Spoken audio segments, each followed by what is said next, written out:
Okay, that should be us back. Sorry about the technical difficulties again for however many weeks in a row.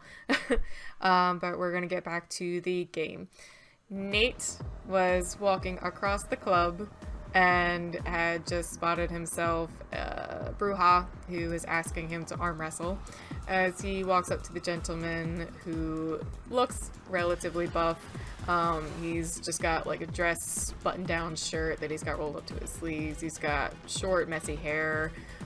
He's smiling at Nate, very genuine, just sort of like he's having a great time arm wrestling a bunch of people and just joking around with fellow Brujah. So as Nate sits down, did you say you like kind of just went straight into the handlock? I mean, first of all, Nate's sleeves are already rolled up. That's his style. So he just kind of like, does that kind of that resigning laugh. Sits down, sets down his hand, and just shrugs and holds it out, ready to go. So the other Brujah is gripping your hand and says, "Got a name?" Nate, yourself? Marcus. So, he, gets his hands, fingers, nice and, clenched. And, he starts to say, 1, 2, 3, and starts arm wrestling you. So, we don't need to do initiation, but let's do a contested roll. So that'll be strength and brawl. Alright.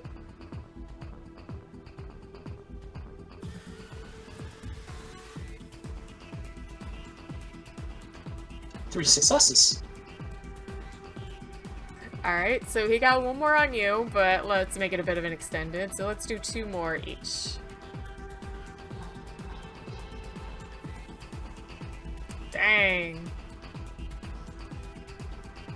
Alright, so he's gotten you like nearly to the table, and he can see your shoulder slipping a little bit. Roll them 10s. Alright, got 2 more successes. Alright, no, he slams your fists hard onto the table and sort of like releases, like laughing. I think you need to work out a little bit more, buddy.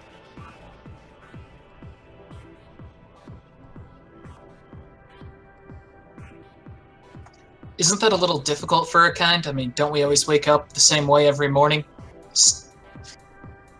Nate says it smiling still. He laughs physically, yeah, but I mean, you can always stretch yourself in other ways.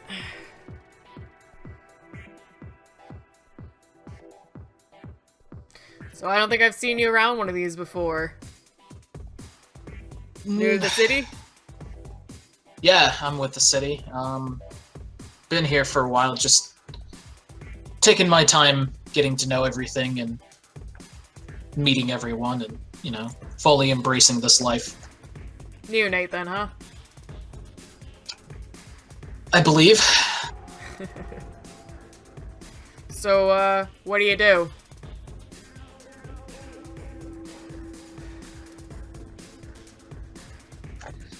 For the moment, I'm a fencing instructor.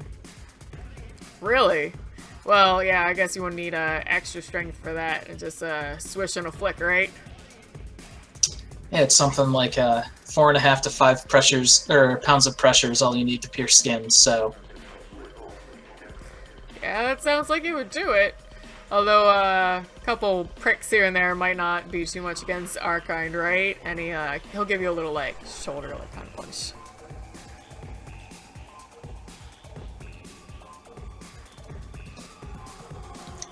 I mean, if I'm feeling adventurous, I don't know, an axe or, Molotov cocktail always seem to do the job.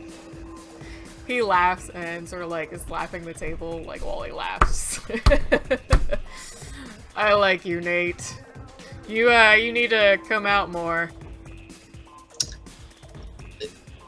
I'd have to agree with you on that. So fencing instruction, I can't pay that well. What do you looking at anything else job-wise? I've got a couple openings. What time of work are you talking, or what line of work are you in? warehouse, but usually stuff that mixes between our kind and theirs. And he like just nods at a group of like giggling humans. What work in a warehouse? Hopefully you don't mean moving freight around or... Well, yeah, but I mean, you got forklifts and shit for that.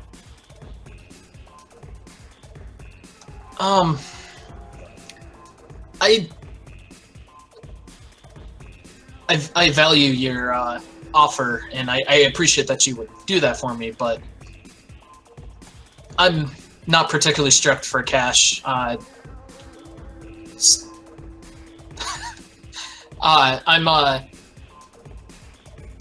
still a lot to do, exactly like you talked about, stretching myself in other ways that I have other things that require my time. But thank you. Yeah, no, just thought I'd offer. I like your sense of humor. We like to have like-minded men around, But yes, if I do need money quick, or if I ever do need money, I will keep it in mind. I appreciate it. Absolutely. I'm sure you'll be able to find me. It's not like there's millions of us in the city or anything like that. There are only so many, and hopefully before long I'll have all the names memorized, but one at a time.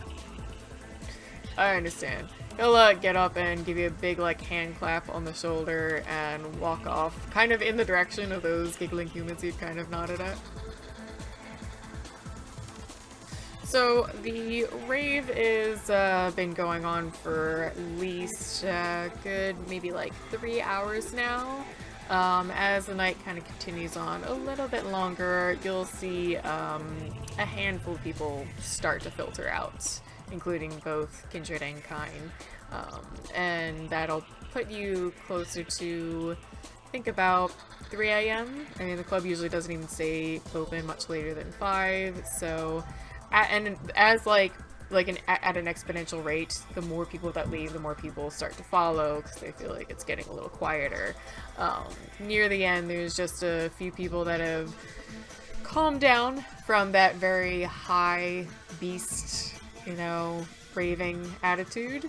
And there's just a few people left really at tables. Trixie, the DJ, is still spinning some music, but she's even realizing, let's put that down on them lower tracks. And just the bartender starting to clean up at the bar. So how many people are still in there? Maybe 15 at most, as far as you can see. You see Karina is still there. She's just chatting with a gentleman, but they're not even, arm wrestling anymore. They're just talking. Tina is speaking with someone else. Claudia is dancing a little more slowly with someone else, just as the music starts to die down a little bit, and just a couple other stragglers, people you don't recognize all that well. Gotcha. I'll go check in with the workers, just see how we did cash-wise for the night, and to get a report on damages. So as you walk up to the one bartender ghoul that you'd hired earlier named Terry, he starts, pulling out some receipts and some notebooks he has, and he starts giving you a basic rundown that, bar the alcohol absolutely went heavy. You're going to need a bit of a restock. He kind of gives you just a glance around the room and looks like the damage doesn't look too bad, but we might need the weekend to fix things up instead of reopening on Friday night, you know what I mean? Because this is Wednesday, by the way. I think I mentioned that last game. And yeah, then he leans in a little closer, a little more just to you, and says, and we got a pretty big dent in that product. Make sure the money from the product and obviously the legitimate business don't get mixed together. I think I need to start separating that. I don't know. Absolutely, man. Trust me, I already separated it. I wasn't going to have that mix up and get lost. Yes, I trust you. Yes, whatever you feel is necessary for getting the bar put back together, go for it. Do it. Whatever you need to do. Did you tell him just get back to work? No, not get back to work, but like if he feels that they need to fix everything up before they open up on Friday, then that's fine. Yeah, so you would usually open on Thursday, but he's like, yeah, we definitely need a full night to clean this place up. So Okay. that's the plan then. So Terry will get back to cleaning glasses and straightening up a bit, probably sweeping some broken glass behind the bar. Awesome. Yeah, I'll go. Is Nate still there? I believe he is, unless he decided to run off. No, he would have been sitting with that group and talking for a while and letting the night die. All right. I'll walk up to him. Well, it looked like you had yourself a fun time tonight. And looks like he put a couple dollars in your pocket. After fixing up everything, who knows how much money I actually make. This was more for me and you to get to know Oz a little bit more. And if that was your goal, I would say it was a great success. I agree.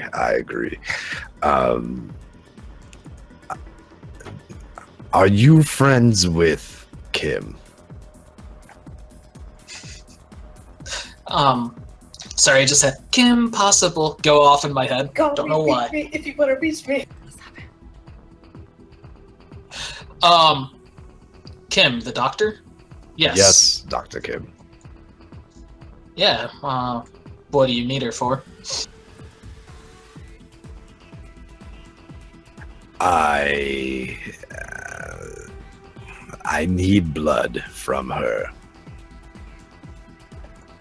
Sure, easy. That should be easy enough for her to arrange. I mean, I've gotten some from her before. Not that. What are you doing tomorrow? Oh, man, I'll have to check my busy schedule, but I can probably fit you in between a 9 and 2. Well, how would I pick you up and me and you go and see Kim together? Sure. Is it still, I'm assuming, still incredibly loud in the club at the moment, right? Wait, never mind. I'll just, so as you're saying this, just like, yeah, I'll get in contact with her and see what she's up to. But if she's available, I'll let you know. It's, yes, just a rush on it. Whatever, as quickly as we can, that would be perfect. Roland, is this above board or not? It's about the blood bond. Gotcha. Of course. I'll make sure that she's can find time for us. Perfect. Thank you. But I think it is. I have to. I'm gonna go spend some time with Clementine. She's been stuck in that room by herself. Of course. Have a good evening, and remember, tell Clem that she better be practicing her forms. Oh, she does every minute I see her. Don't worry about that. And I'll give Nate a little pat on the shoulder as I walk by and head back to Clementine. So Nate's going to then turn around, pull out his phone, and text Kim. Plans tomorrow? Need a few moments of your time. Okay, when is this, Spira? This would line up with after Azing left. So this is No, the I do next not day? have plans tomorrow. What do you need? Sense. Not positive yet, but a bit of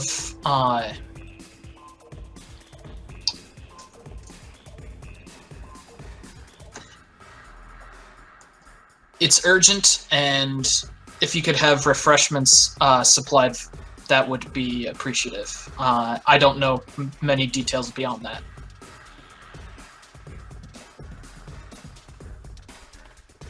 Okay.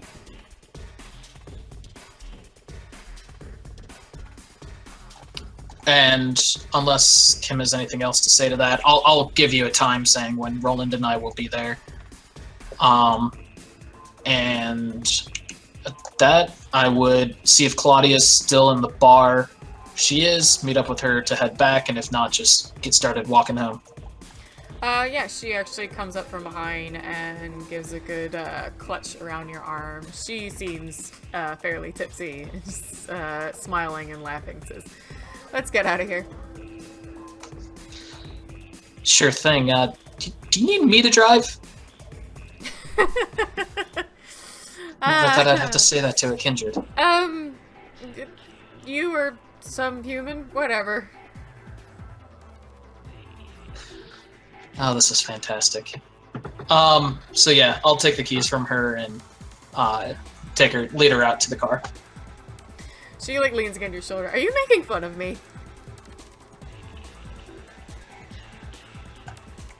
No, you're behaving with the utmost dignity for an honored primogen of the city. She gives you a little punch in your side, but continues stumbling along with you. You'll pay for that tomorrow night. Though, I do have to give it to you, you do seem a bit more coherent than the Malkavian primogen, so...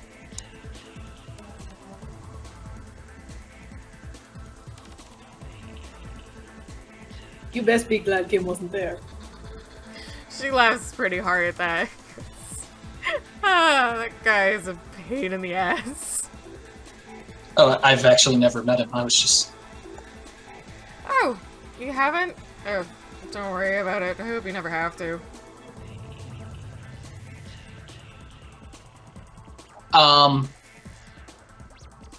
I was just joking anyways, and lead her to the car.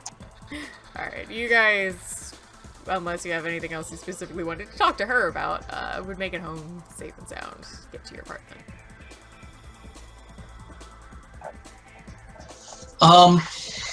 And I guess if there's nothing else, just hopefully don't have to drag her upstairs, but lead her upstairs and... She's quite tipsy, but she's okay. And yeah, I guess that's it for me for the night. Just Alright. wish her good night and head to sleep. She, just plops down on her bed, shoes and skirt still on.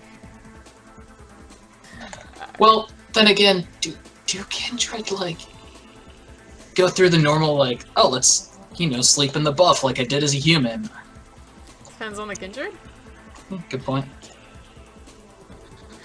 Alright, so the rave has wrapped up, and Roland has gone downstairs to speak with Clem, spend some time with her.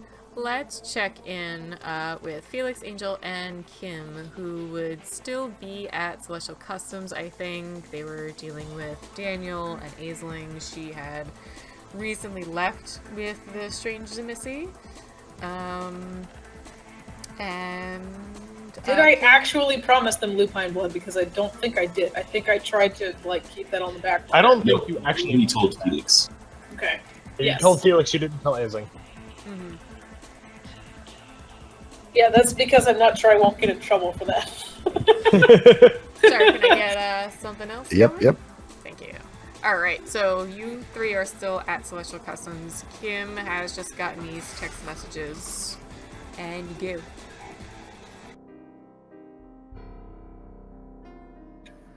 Okay. Alright, so is there anything else we need to do tonight in particular? I mean, I guess if, what's her name? Aisling, I guess if she's got, Daniel. Daniel, yeah. If she's got him, I guess we're good for the night? Do you have any food about? I have some at the hospital if you want to come. Oh, I meant Wait. for Candlestick. I don't know, the Rat. fuck the mice eat. Anything. Rats eat everything. Literally anything. Like, Pizza, do they eat old bread. Like goats? Because I know, like, goats eat, like, shit that's, like, expired and shit. Yeah, have you? Of course you have. You live Look, in- I got 4 have you ghouls seen here. the rats in the subway, man? Just- Look, I got 4 ghouls here, and I guarantee they left something in that fridge that's been sitting there for a little bit. I don't think he would mind. All right, I'll go dig through the shop refrigerator for something in the back that's probably been sitting there for a little bit longer than necessary. I'm still waiting for one of you ghouls to say, "Hey, no, I was going to eat that."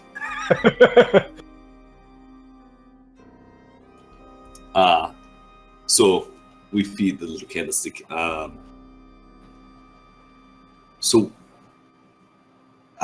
Kim, Yes. you know this question's coming, but why do you have lupin blood? I would like to know the answer to that question as well. That's what's fun about this. Yep. Do you also know their angel? Yeah, I know about as much as she does. It's trying to figure out why the fuck she has it, but, you know, she has it, so there's that. It was none of my doing that I have it. I have Yeah, no. How did you identify it? I compared it to a sample. Yep. And like I'm like I've got a grin on my face, like, you know, looking a little bit sheepish. Well, the lupin blood's like sciencey different. Like, Yes. oh, how would I know? No, I'm sorry. Of course. I apologize. No, it's more potent. Also, it tends to kill any disease put in it, and it also reacts very violently with both silver and our own blood. Oh, I guess that's good information to know. You're welcome. Sorry. So you're trying to figure out why you have lupin blood? Yeah, But I'm trying you're to figure also out. offering it. Actually, I'm very interested in this, and if you can help me, that would be fantastic. I'm trying to figure out where exactly it's coming from, because this is far too much from just like going out and getting a sample every once in a while. This is like an amount from. Yeah, like I mean I know where it's being Like stored. a farm. It's literally like a blood farm of this, and it keeps coming in the same quantity. Yeah, I mean we know where it's being stored, but you know. Oh, you do know that now. Sorry, what? Did you find where that was going? Did I not tell you? Nope. Oh shit. Yeah, there's a warehouse on enter address here that the van I worked up is it goes all the time. Huh. I know a guy that might be able to help me find out what's inside, but you know he's currently working on something else. So you do know where it kind of comes from now. Well, that comes from We it's know just. where a holding place for it might be. Right. I mean, hey, it might be. They might got a fucking vampire locked up in there. Who? Oh, not a vampire. Sorry. A fucking werewolf locked up in there. Who knows? That sounds dangerous. I don't think this is just from one. If this was all from one, then they would be dead. So, it's like regardless of how fast they heal, this is from multiple. What up, Felix? Yes. Would Felix know about how fast they heal and even how fast they may regenerate blood? Is that even in his repertoire? I will say Felix would have an inkling that he does know how much exactly you could take before it would hurt them, but you would be confident in saying it's not going to be the same as taking out of a human or a vampire because of how quickly they can regenerate. You know at least that much. How much blood are you getting in from the lupin? Enter X number of liters. Is X plus or minus the threshold? It was a lot. It was like a big crate. I'm pretty. I mean, didn't two you speeder. say it was like 4 full werewolves worth? Yeah, something like that. That was how much did she get in, and then also She got 20 in the first batch, and then another 20 like a week later. And is to Felix, is that too high, too low? How That many? still sounds like a lot. That still sounds like even more than one full werewolf. So that'd be maybe 2, 3, 20? I'll give you an estimate of 3, and not like same night. Like maybe, few nights to get that first batch. Okay. That seems at least like 3 of them. I figured it was more than 1, more than 2 even. That's worrisome. I would need to do some research, but I might be able to do something with that blood. Or at least find someone who could do something. I want to bring as few people into this as possible for political reasons. Yeah, that's a very good way to put it. Of course. I just meant people who are good with blood. That's kind of our trademark. Which means you got a lot of options. So, somebody you trust, probably? I would first probably hit the books to figure out what is possible. It's fair. That might give me some idea. Incidentally, I don't suppose you've ever seen one, right? Have you? Lupin? Yeah. Yes. All right. Just I could tell you about how big they are because I seen one, but really up close and personal. Well, I mean, I think I've been chased by some before. Oh no! I saw one like 4 feet away from me. Saw one. I mean, I was kind of moving at 60 miles an hour, but definitely saw it. Yeah, the blood from his car might have been the sample that I compared to. Yeah, kind of ran into one. You hit one with your car? Yeah, it was chasing me. I turned around. I ran its ass over. Kind of tempted to get some silver bumpers, to be honest. How well did that even work? Well, he walked away, alive. so... Oh. He walked away after getting hit with, after getting hit by a freaking car, so, not that well. Huh. Well, I mean, you're alive, so it had to be somewhat effective. Relatively speaking. Relatively speaking, I'm alive as well. Sorry. Huh. Wait, where were you? And I'll kind of give a vague estimate of, X area in the forest and the mountain up northwest of here. Has Felix been in that area? Which area again? The place where I ran into the werewolf. You've probably been there since you might have wandered the outskirts of the city before even going in proper, you being a wanderer and all. So has he actually met any Lupin up there? Not by met, You're like, oh no, I think I smell Lupin. You likely would have, got your senses every now and then, especially when you go through more of the wooded areas outside the city proper, of like, okay, I can sense people around, and it seems like maybe too many to just be hikers, especially this late at night, like things like that. So, you might have even like seen movement that made you worry and made you get out of there.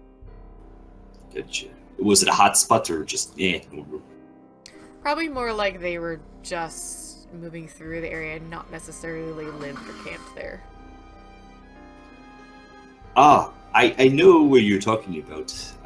Yeah, I've seen. I'm pretty sure I didn't actually physically see, but I'm pretty sure I saw signs up there. What were you doing? Like driving race around? Oh, I mean, I was in my car. It was a race. Oh, that's what that loud noises was. Were you there? Huh? I mean, a while ago. Yeah, we used to race up there a lot. I guess we're not doing it there anymore, but Yeah, after that, I would understand that. Well, I don't think they lived there. I think they probably were just. That was the first time I seen them, in that area. Like, and that's what was weird. Never had problems with them up there before. So, that was new. And that can't be where the quote-unquote farm is either, because the supply has not stopped since then, which would indicate that they would have escaped or freed someone or something. Not to mention, and I'm making an assumption here. The GPS of the van I rigged up hasn't gone out in that area yet.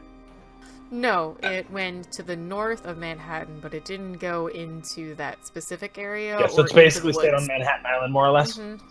Yeah, it's mostly stayed on Manhattan Island. So I guess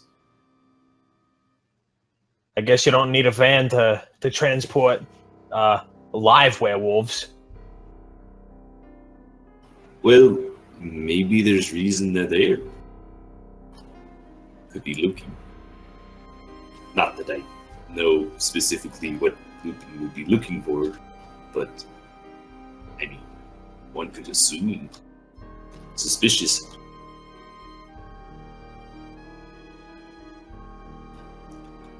So, do you want me to look into some of these possible, for lack of term, spills that I could look into this? With the blood, of course. Do you need the blood to look for it? No. I need to know what the spills are potential to do before I can really need to have. Okay, I will say I would very much appreciate your help with this, because this is something that I have been trying to investigate on my own. But you have to keep it quiet, alright? Like, this can't get around at all. Like, discretion is absolutely necessary. Look, I was telling you is honestly probably not the best decision that could ever be made, but... That's fine. I'm a Chimere. I know how to keep secrets. Sure, but come to us maybe with your findings, alright? Like, this is... The amount of people who know about this is very, very minuscule. So, don't involve new people if you can help it. Sure, I won't involve anyone new unless I ask. Perfect. On an unrelated note, I don't know how you guys do you, and I'm not asking how you do you, but, like, is there a way that you could, like, make something, like, to like see through the illusions of a Ravnos, because I kind of got one on my ass. What? I think I told you about that yesterday, or earlier tonight. I don't remember, bro. I'm sorry. Yeah, you last week you were telling Kim what a Ravnos is, because she was like, I've heard that before. I don't know. That was what we were doing while we were waiting for Aisling to show up. Mm-hmm. That's right. Shit. I'm sorry. I didn't know that. Never mind that. So Kim now knows the basics. I mean, if you don't, it's cool, but I'd like to know, because it would solve so many of my problems. Well, one of my problems, not really that many. I actually know a trick. Do you? Well, I'm wearing it. And he shows his dream catcher. And that's just like you see through illusions with that? Not quite. It just makes you more hyper aware of them.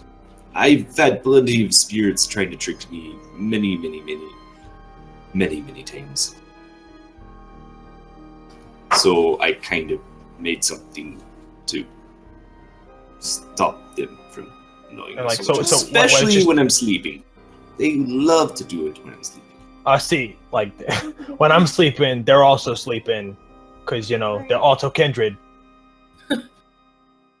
But, like, that helps you when they're not sleeping, and that helps against not spirits. Well, not if they have booze. It's worth a try. I've never personally dealt with a, angry Ravnos chasing me, if that's what this is. Yeah, I don't think he's I don't think she's angry so much as just like trying to like pull one over on me. But that one requires a lot more prep and materials and everything to kind of get going. Including, I'm pretty sure, your blood. Huh.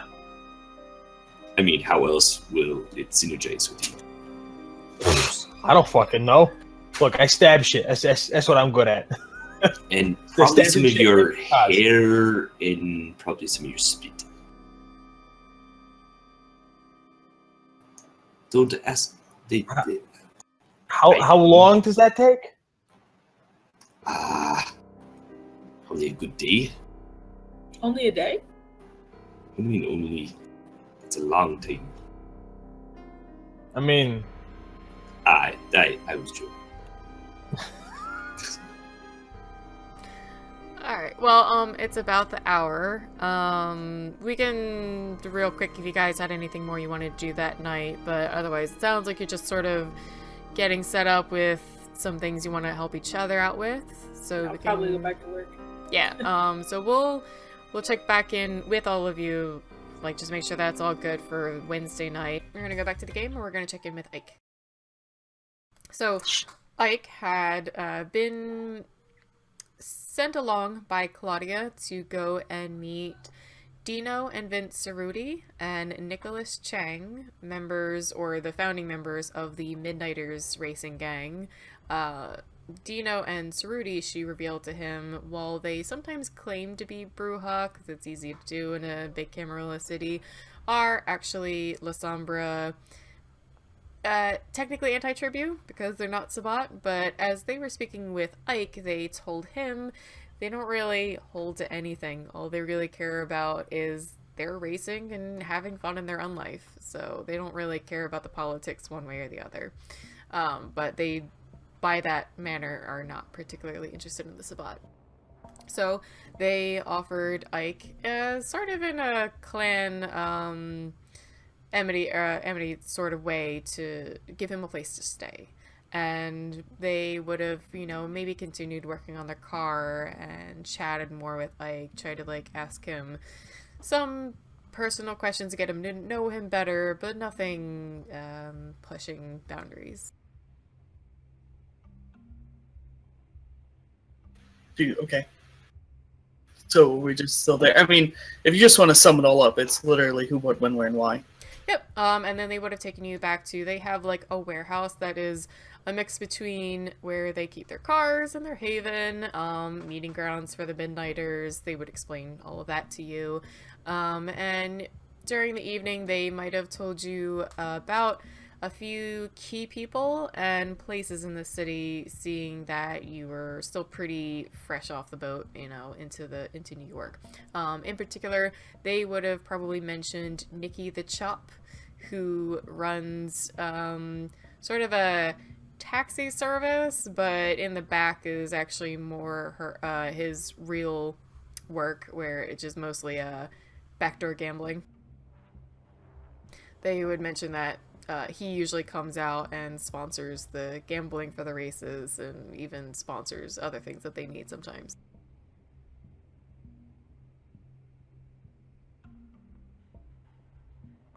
Alright, like I said, most of it's just going to be asking them the who, what, when, where, why questions, so we can just do that, and if you can just private message me.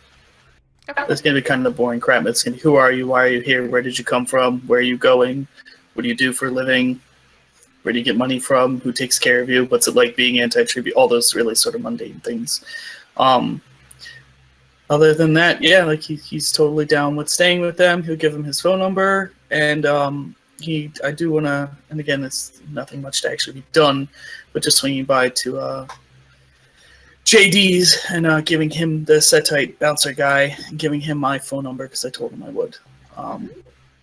Other than that, probably just chill with them all night, and kind of shoot the shit, and just relax. He's got really nothing really big on the grill here. You could actually talk to them if you want, unless you really just want to skip that night.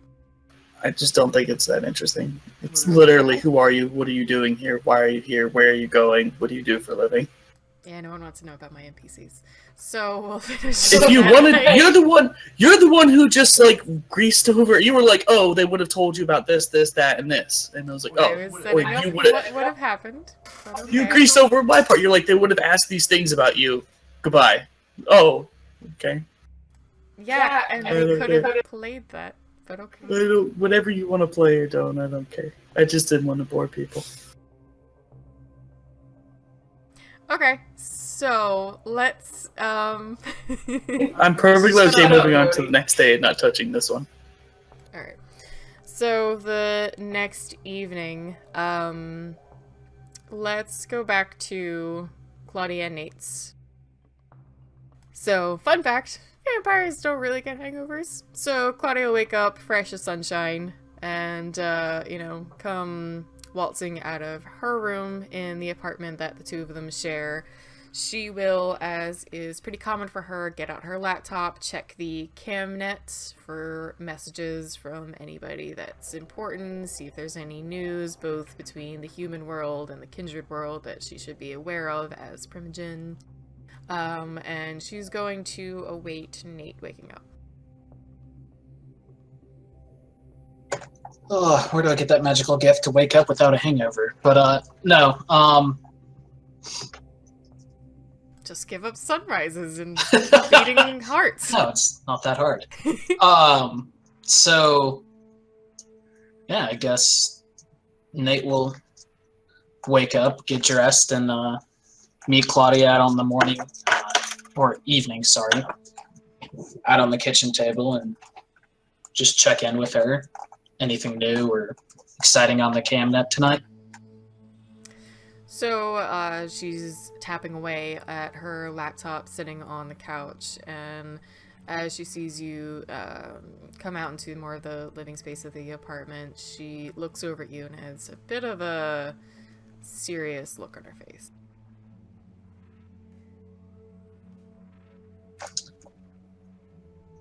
You look like you've received some great news. It's not...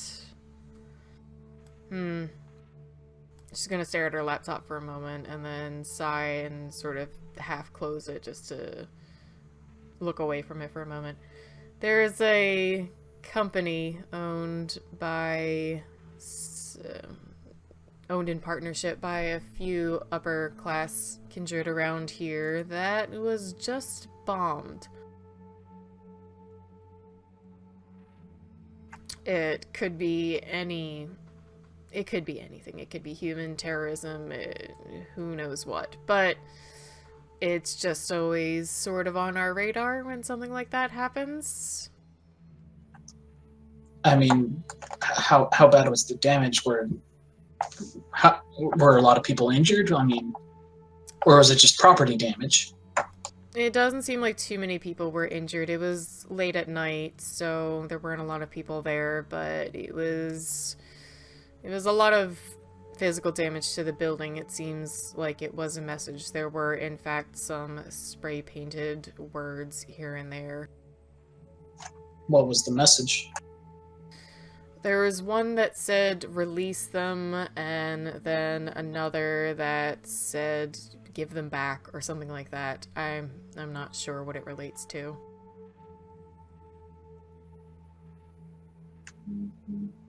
Are we holding any political prisoners at the moment? Like a slew of, like, Sabat and Torpor or something? No, it's Envotech Labs. It's an environmental study and lab company. I don't understand. I mean, maybe they've got some prisoners for experiments in there. Who knows? Maybe it's just animals or something. Probably, PETA. I don't know. It's just the fact that this thing is... very upset game girl? Maybe. Like I said, it's just been shouted down my throat through several emails to see what I can look into, because it is owned by... partly by the prince, by another bigwig around the town, and one of the harpies.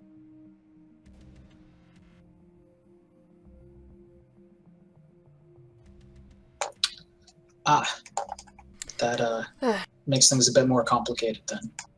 She's going to close her laptop and sigh and say, anyway, I have to pay some attention to this, as mentioned, but other than that, it's not really any concern of mine. I don't have any stake in the place, and I don't know if it's our kind humans or what. The police can look into it at this point. Anyway, I think we have some pressing matters of our own to discuss.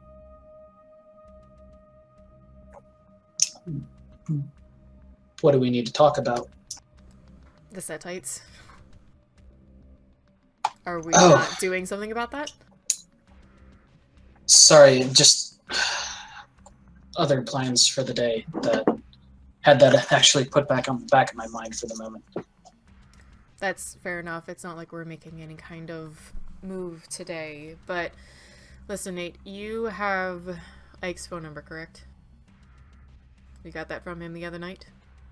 Yeah, of course. I would like if you can get in touch with him. I would like to hire him, whatever he wants. I want him to help us with this.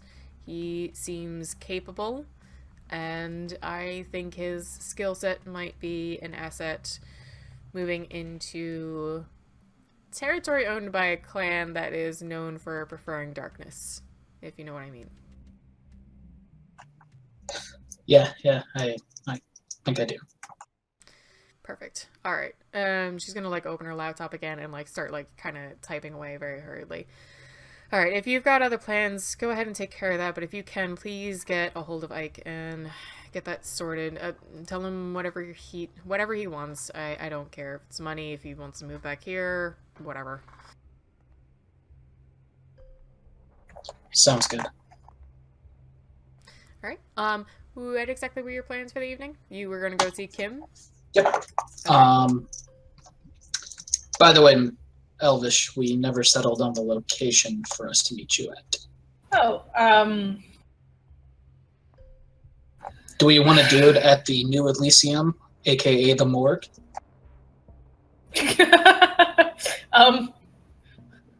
Maybe. I'm thinking maybe not there, though, also would be the best option. Literally anywhere else. Well, another option is we could always... Guess we can do it at Mama Claudia's. You guys both know where that is. Yes, I do. Would that have worked for Roland? Because I'm sure I would have brought this up with him. Where does he want to meet her? Yeah. Well planned, I see. Yes. To make it easier, let's just say yes. Sounds good. All right. Something I want to take care of before it gets too late. Early next evening, Roland, you would have gotten a call to the club, even if it was, say, maybe left on a voicemail because you stay down in the basement. It is a young woman saying that she is looking for a Felix that has been around the club before. She has his jacket, which he left his cell phone in. If there's any way she can get in contact with him, or if he comes around the club again, and then like her phone number and like how to reach her. When she calls, is she at the club or No, she's just like calling the club, like probably early evening. You might have gotten it like on the answering machine, like if you checked it upstairs, leaving the voicemail saying her name is Lizzie. Is she one that I've met or no? No, She's not very not personally. Cowboy Club. Okay. Yeah. Then. Oh wait, no. You met her. She was one of the two girls you tasked Felix with getting to let you two drink from them back at the ranch, the other club. Okay. Yeah, that's what I thought. Yeah. So just that's there. You've got that message. Let's before we go back to people who've played a bit already, let's check in with Angel it is the next evening, and you're just at work doing your business, and maybe you're at some point in your in your back office, and you get a knock at your back door.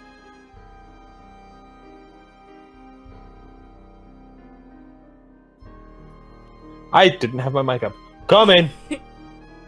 So the door swings open, and sort of swinging around the side of the doorpost is Crid, the Nosferatu who seems to be apparently high enough generation that, while he is still butt ugly, is able to walk around a bit more okay among humankind. He's got gross, scraggly hair, his face is pretty jacked up, but he just looks like a very unfortunate soul. So he slips in and closes the door behind him. Hey, Angel, how's it going? Good. What's going on? Well, I got some news for you. And he pulls out like a leather notebook from inside of his jacket, and comes walking up to the side of your desk and sort of like plops down next to you and starts flipping through the pages. I think I may found your 2 new buddies. That's good news. Yeah. So, we were having trouble tracking, I think it was Sean Parker and Noel, or whatever the hell else. They, Sounds about right. Yeah, that name's been used pretty recently at this shitty little fucking motel nearby.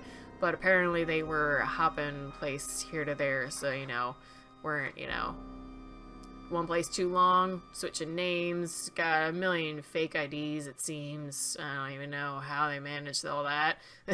Same pictures and everything, it's pretty good. But they have been there for about 3 nights, and it looks like they're booked for another 2. If you, want to go over, give a call, send one of your boys, I don't know. What time of the night is it? It's, like, a couple hours into the evening, not, like, fresh, like, into the evening. Crid would have, like, taken his time to do his other nonsense.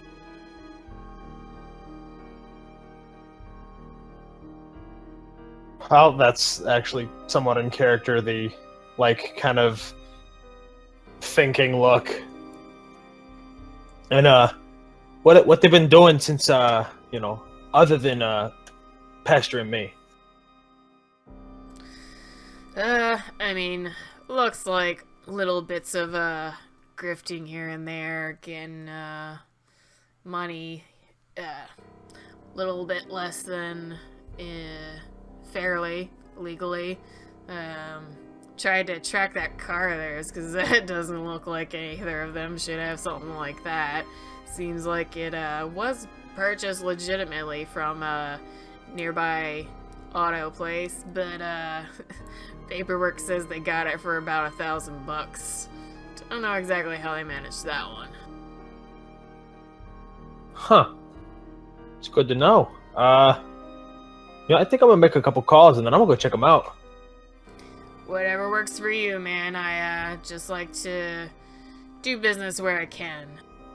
He's gonna do a little bit of a bellhop, kinda. Oh yeah, and I'll... Some predetermined amount of money. You guys had spoken before about he doesn't look for much. He just likes to be busy, so like a couple hundred would have been enough for him. He just likes having something to do. Yeah. Actually, that being said, I got something else if you're still interested. So he'll take the wad of cash and, slip it into his pocket and fold his arms, leaning back against your desk some more. Yeah, what's it this time? I'll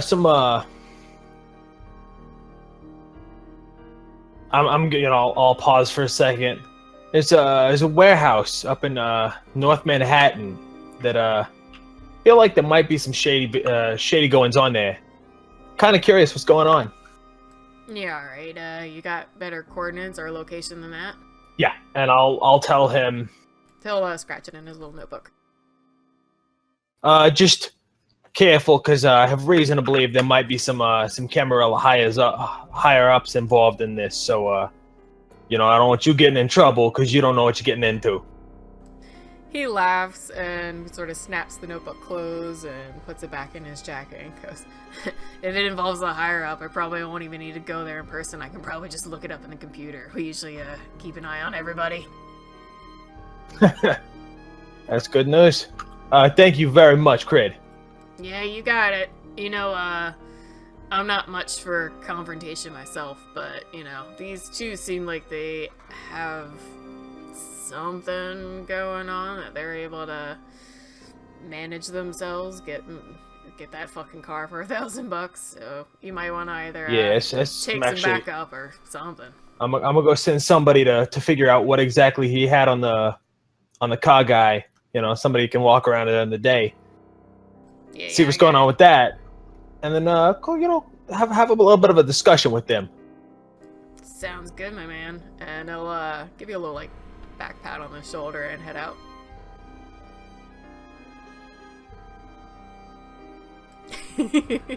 Back to work. All right. So that's like kind of the earlier in that evening. You sound like you want to wait for the day to maybe send one of your ghouls around.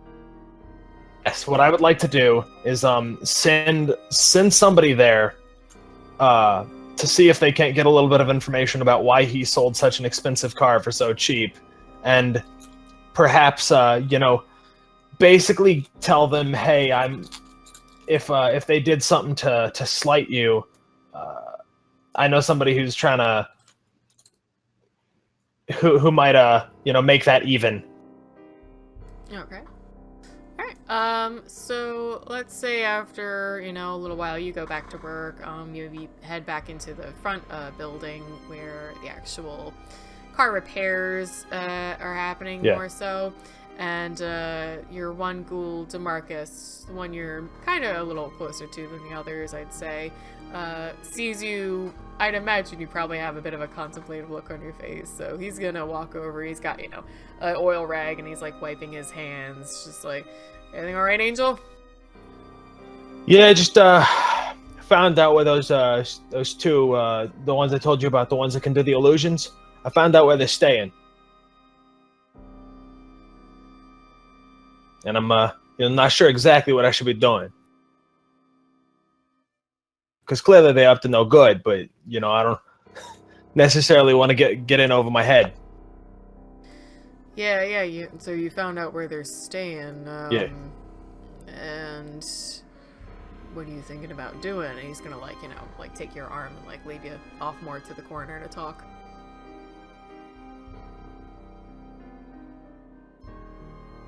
I don't know. I'm trying to figure out, like, what they're doing in New York, because I really feel like they're up to no good. They that car they brought in, they got it for $1,000, and I don't know how, but I'd like to find that out before, you know, see if see what they have going on this salesman. Well, that's one hell of a blowjob, or a hell of a lot of blowjobs to get that Damn car straight. for $1,000. Jesus. Well, And I feel like you know, they're doing it here, they're doing it other places too, and they shouldn't be doing that shit. yeah, I know. There's definitely something going on. Sounds like some of those weird powers your kind got. You know what I mean? And he gives you a little like elbow. Yeah. Problem is, I don't exactly know how they do other than just like illusions, and you know, do they get in your head, like control your mind? I don't fucking know, and that's what scares me. That's the only reason I just didn't go straight over to him. Yeah, you said one of them's got like illusion bullshit, right? Yeah. Is that like both of them? I don't know. From what I heard, it sounds like one of them does and one of them doesn't, because he used a racial, like racial, I guess, a clan slur against her, which leads me to believe it's just her. Yeah, I get that. Well, man, you know, I'm always willing and able to help out where I can. Leave Tanya out of it. You know, she won't deal with this kind of shit. Yeah, she doesn't like that much. Nah, she likes her numbers and her paperwork. But yeah, if I could find out what he had on that car salesman, it might be super helpful. Absolutely, yeah. You know what? Maybe me and someone else, one of the other boys or whatever, can go out during the day and see if we can find out. Well, much appreciated. Yeah, I mean, was it just walking in there and trying to say, you know, our friend got this for this deal? How do we get it to? Yeah. Or I don't know. I was thinking like if he's reticent and whatnot. Say if he got fucked over, you know, I got fucked over too. You know, we got a common enemy. Yeah, that's a good one. All right. I don't want to skip another whole day just yet, just to make sure nobody has something they suddenly want to talk to Angel about. So let's go back to Felix. This will be the next evening for you. Yeah. Bonjour. Yes. So, you will be, you know, back at the chantry. You have access to the inner sanctum kind of area now. But Aisling and Daniel would have not been anywhere you would see them upon waking up, walking into the common areas, nothing like that. Jocelyn, however, after a little while, does come and find you and sort of just taps you on the shoulder if you didn't see her right away. Oh, hello. He jumps, visibly. Some of my pictures disappeared. Anyway. Felix. So, Jocelyn, sorry, Felix, I didn't mean to spook you. There's some guy waiting downstairs, in the commons proper, saying he's got some information you were looking for. He's been waiting for a little while. Okay. Thank you. He said his name was Ben. He said he was just waiting for you, just has some information you wanted him to follow up with you. I said I'd send you down. Sure.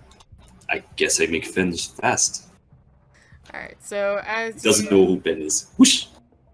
I think I know who that is, out of character. So as you walk into the commons, you see sort of a middle-aged man with short, curly, dark hair. He's got like some stubble. He's got like a bomber jacket on and just like a plain shirt, pants, and boots. He looks like, you know, not too like kind of unassuming. He turns around and gives you a large smile. Says, "Felix." Ben. Handshakes. Yeah, let's, yeah, good to see you. Anyway, let's head outside. Your mannerisms sound familiar. Yeah, Catch come that. on, I don't have all night. Okay.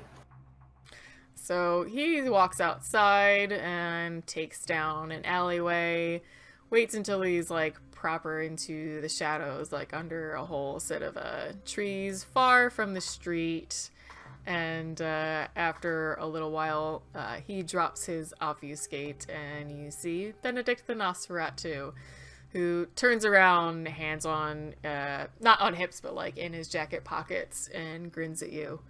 Oh shit! Not too used to that, huh? No. I honestly thought you were from west of here. Hello. Is it Ben? Benedict. Yes. You'd think you Tremere would be used to illusions and shit like that. You jumped pretty good. I am apparently in a very jumpy mood today. Yeah. Anyway, like I said, I am busy, so I'm here to give you what I found. Oh, spectacular. Right. So you wanted some information on the sewers. I didn't go down too far myself, took a quick peek, didn't see anything right away, but I sent some little fuzzy minions, as you might call them, looking around, and they came back with some interesting reports. Okay. He's going, oh no, I think I shocked them. Well, it looks like some of the other animal friends of the sewer are not doing too well. They look a little fucked up. I've seen stuff like this before. It looks like... And he sort of just kind of glances around vaguely. It looks like things that my kind can do to animals, but they didn't seem under control.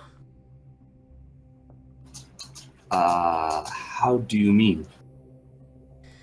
There's you know what ghouling is, right? Yes. We have a special way of doing it with animals, but it usually kind of makes them look a little more like us. Starts changing them, they get a little more crazy, maybe even demonic looking. They definitely looked like that, but it didn't seem like anyone was controlling them.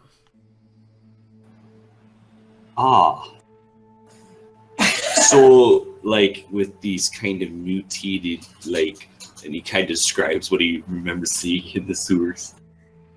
Yeah, shit like that. So, I've heard from you and a couple other people, everyone thinks it's Jimissy down there. I mean, I've seen them fuck with animals too, but it kind of looks more like, I don't know, it could kind of go either way. I tried speaking with some of the Nazis in the city, and they're all fucking hush-hush and being little bitches.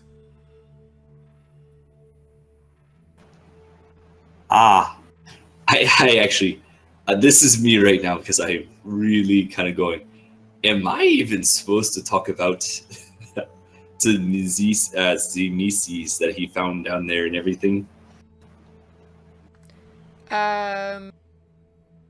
Do you mean like you should feel free to talk about that too? Yes, You've made an have information broker deal with this guy, so that's just up to you. I know how to do it. I know how to go about that then. Okay. Is there any more, or is that just basically what you know is going on? That's as far as I found, but it's definitely interesting that everyone's running straight for Jimissy, but what I saw definitely looks like our kind, and my buddies here in the city won't give me a time of day, except for one of them, but even he didn't really want to talk too much. Ari, want to make another trade? What for? I was down there last night. Alright, and? I saw your red friends. Alright, so, and some very, very interesting information. Alright, well, what do you want for it?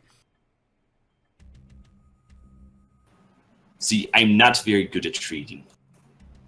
I know there's stuff I want, but I don't know what I want. But I know what I don't want. So I'm a little bit of a pain in the ass. Well, look, let's take this as part 2 of my contract. You give me the information you have, and I'll keep looking. The more information I have, the better I can maybe find out more. I think that's an acceptable deal. I was down there. They were the ones that you just described there. They were harassing my red. That I said down there. Right, and didn't see anyone around controlling them, telling them to do that, or? Well, I did.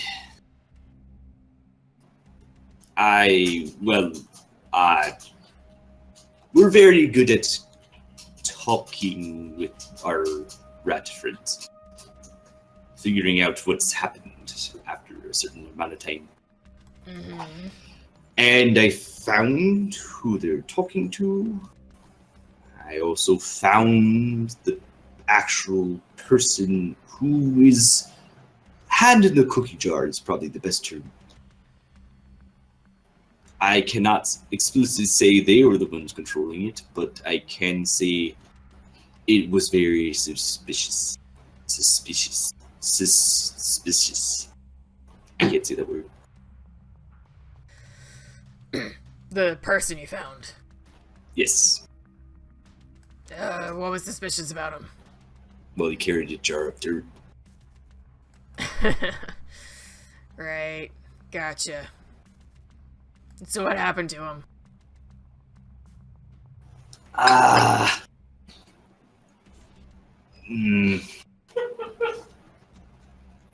It sounds like he was someone who wasn't or isn't now under the S control. Alright, I think I understand. Yeah, alright. Okay, I got it. Gotcha, right. Before we hit the hour, let's hop back. We'll come back to Felix and Benedict down in a dark alleyway, having their chats. Let's go back with Nate, who I believe is coordinating this big meetup. Yeah, I guess first thing I need to do is,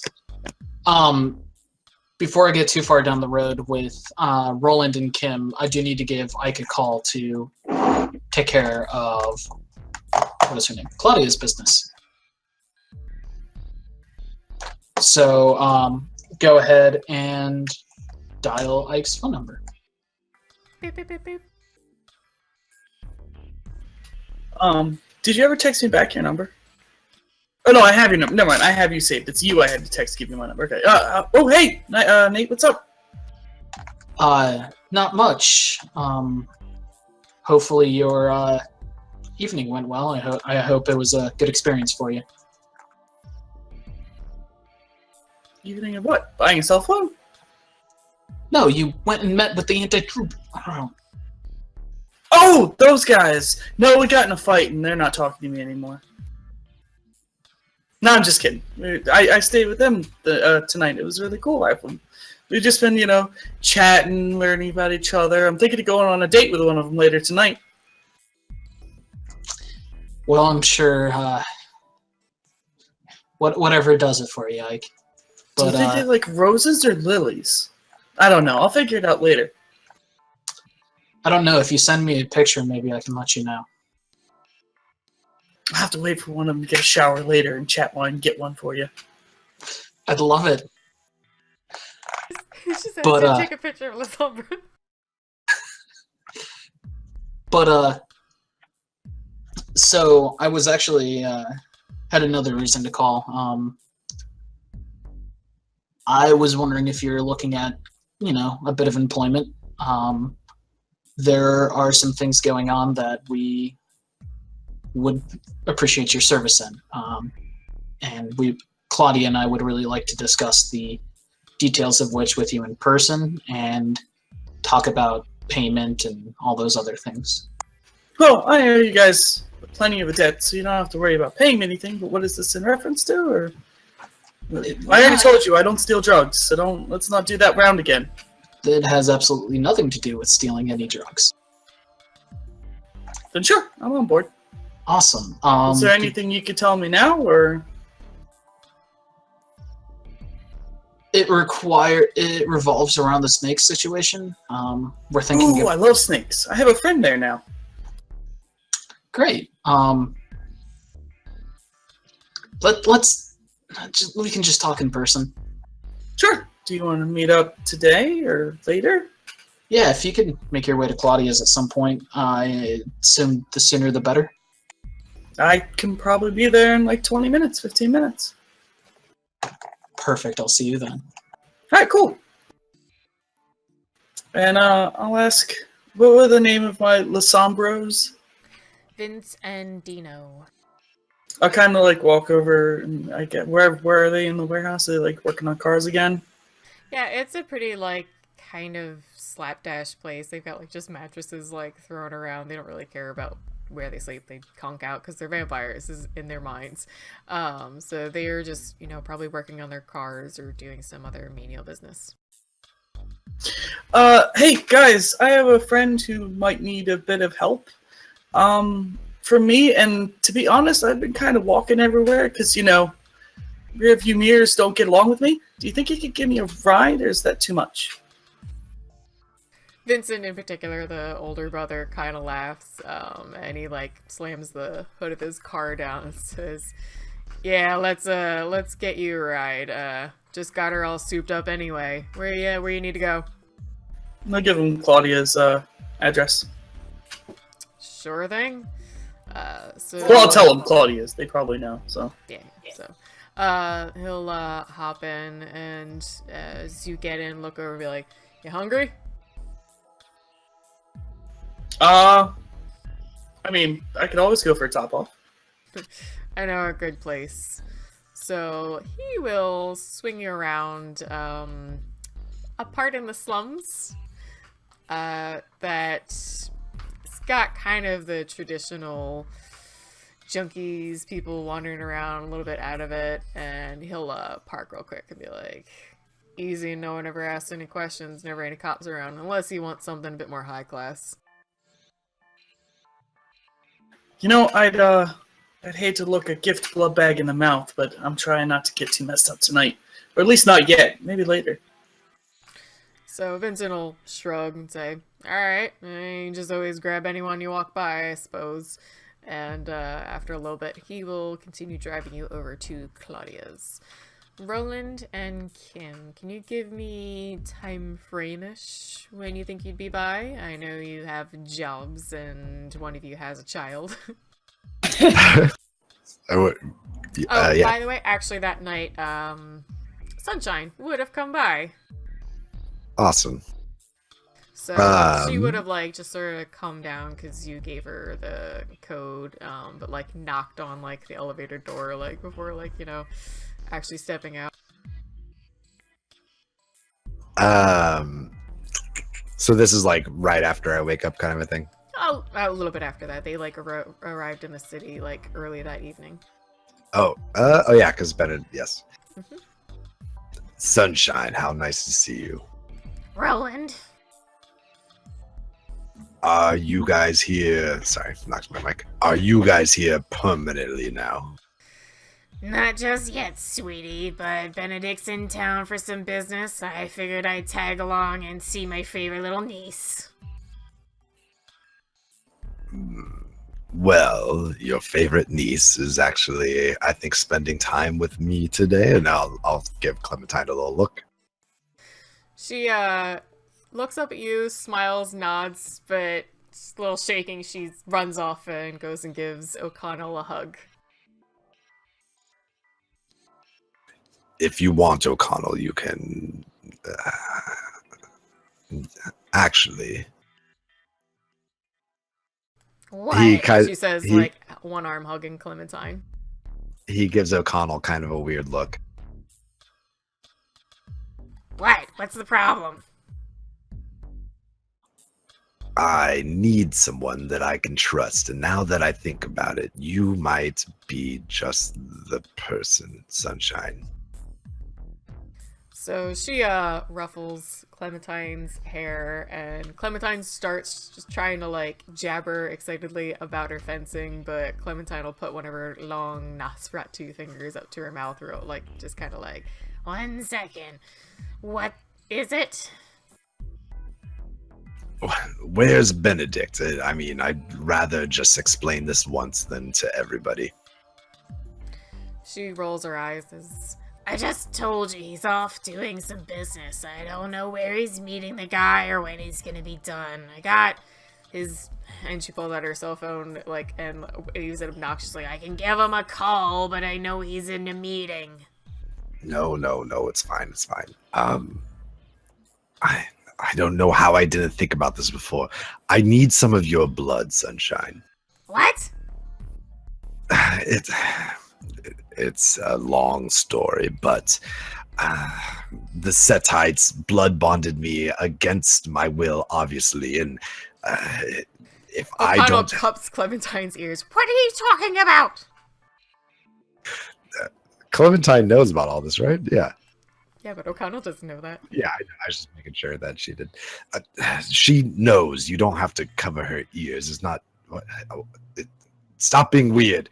Clementine looks up innocently at O'Connell and back to you. Just like, I don't... What? And O'Connell begrudgingly takes her hands away. He's like, alright, okay, that's a little bit of a bombshell, sweetie. What? Wait, are you asking for me to blood bond you to me? Yes, that is exactly what I'm asking. And I'll take a Roland. step forward towards her with a smile. Roland, I don't... Look, we're as close as a Nosferatu and a random Brujah can be to friends, but I don't really know about that. I can trust you with my child. I can trust you with my life. Yeah, Roland, you don't know what it's like, do you? I mean, I guess you said someone started it. If you don't, I have to go to a doctor that I've met maybe a handful of times who may or may not really like me to ask her for her blood. Or I can have the person who I offered room and board to and a house to stay in that watches my child. I feel like you might be the better answer. Yeah, but Roland, this isn't just like asking someone. She like looks again kind of awkwardly at Clementine. This is like asking someone to go steady. Well, what is your answer then? I will need some kind of persuasive roll if you want to get anything good out of her. I would love to. It's going to be difficulty 8.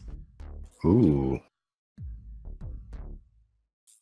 Charisma, and what's my next one?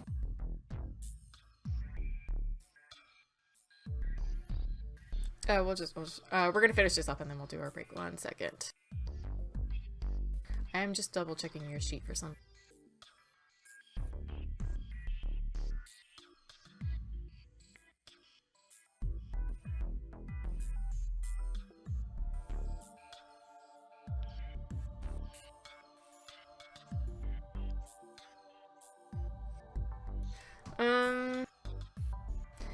You could also use all if you want, but for a general persuasive roll is going to be, I would say go with charisma and empathy.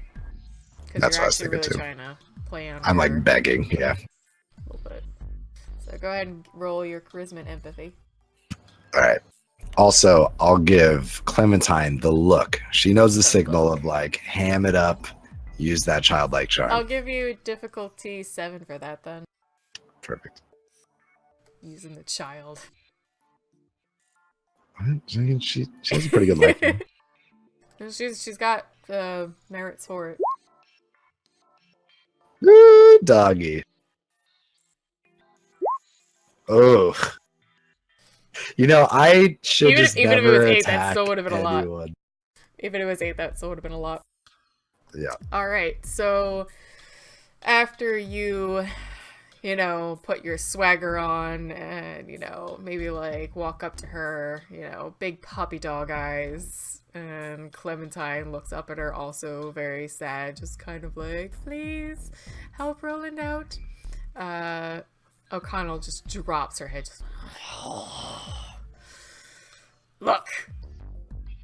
And she appears very uncomfortable, awkward. She's like grabbing her arm. O'Connell, is kind of anorexic, very skinny, but she's still kind of crumbling into herself.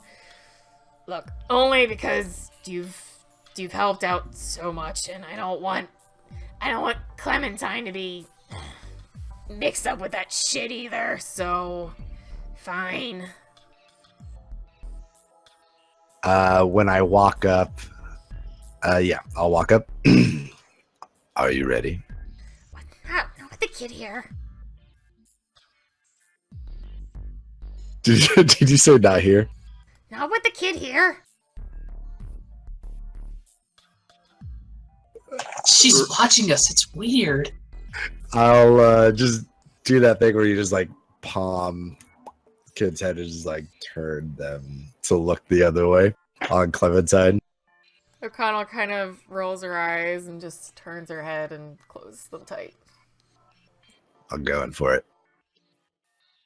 Alright, so Roland goes in and gives O'Connell the kiss. Takes a good point or so out of her. Both of you enjoy it. As we talked before, kiss isn't specifically just like a sexual thing. It's usually just like the height of like great pleasure for you, and I think for Roland that was some of his greatest eco-terrorism feats. Just got that riled up, prideful, crazy kind of feeling inside you.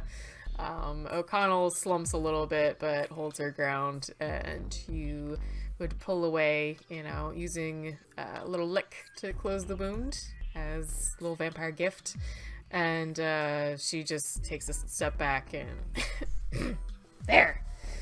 Look, you're how many times did you feed off that other guy? Just once. Alright, well, if you're gonna actually defeat that, you'll have to do this 2 more times. Oh? Yeah, that's how it works. Just full of puppy dog eyes that he gives her. Just full of just dreamy eyes. 2 different nights, not now. Well, this just makes things so much easier. I had plans. It doesn't matter. I have information for you two on the Setites, obviously, now that I have been blood bonded to them, and some of it might be some worth to you. Well, good. Benedict at least will be excited to hear that. We'll kind of like, you know, maybe wrap this scene up. Let's go back to Ike is heading over to Claudia's. I think he's gonna get there first because Roland ran into O'Connell and was talking to her. And Kim is probably doing early night bit of business before she can find a moment to run away.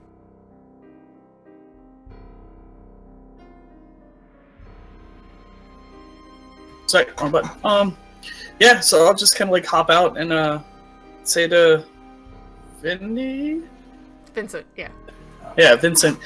Hey, thanks, Vincent. Do I owe you anything for the ride? Nah, kid. Listen, I know how tough it can be in this city as not even just as one of us, just as anybody. So, you know, we'll see you later, I guess. And, yeah, no, we're not expecting anything, but maybe we'll get you into the business, get you in touch with Nikki and all. Yeah, that'd be really cool. I will, yeah, if it's okay with you, I'd like to come back and stay there tonight, to morning. Sure thing. We pretty much only crash there anyway. It's barely like a home. I don't need much, so that's fine with me. It's better than a warren with a gang somewhere, so. And he'll salute and he'll like drive off. And I'll just sort of walk back inside to Claudia's. Kind of like knock, but open the door, not waiting too long. Sort of like home. So, Nate, what were you like up to? Just waiting? Yeah, probably just doing some things, polishing a sword or cleaning up the apartment and just waiting for people to show up. Right, when I walk in and see him polishing a sword, and we're like, whoa! Dude, I thought we said we'd fight like next year. Come on.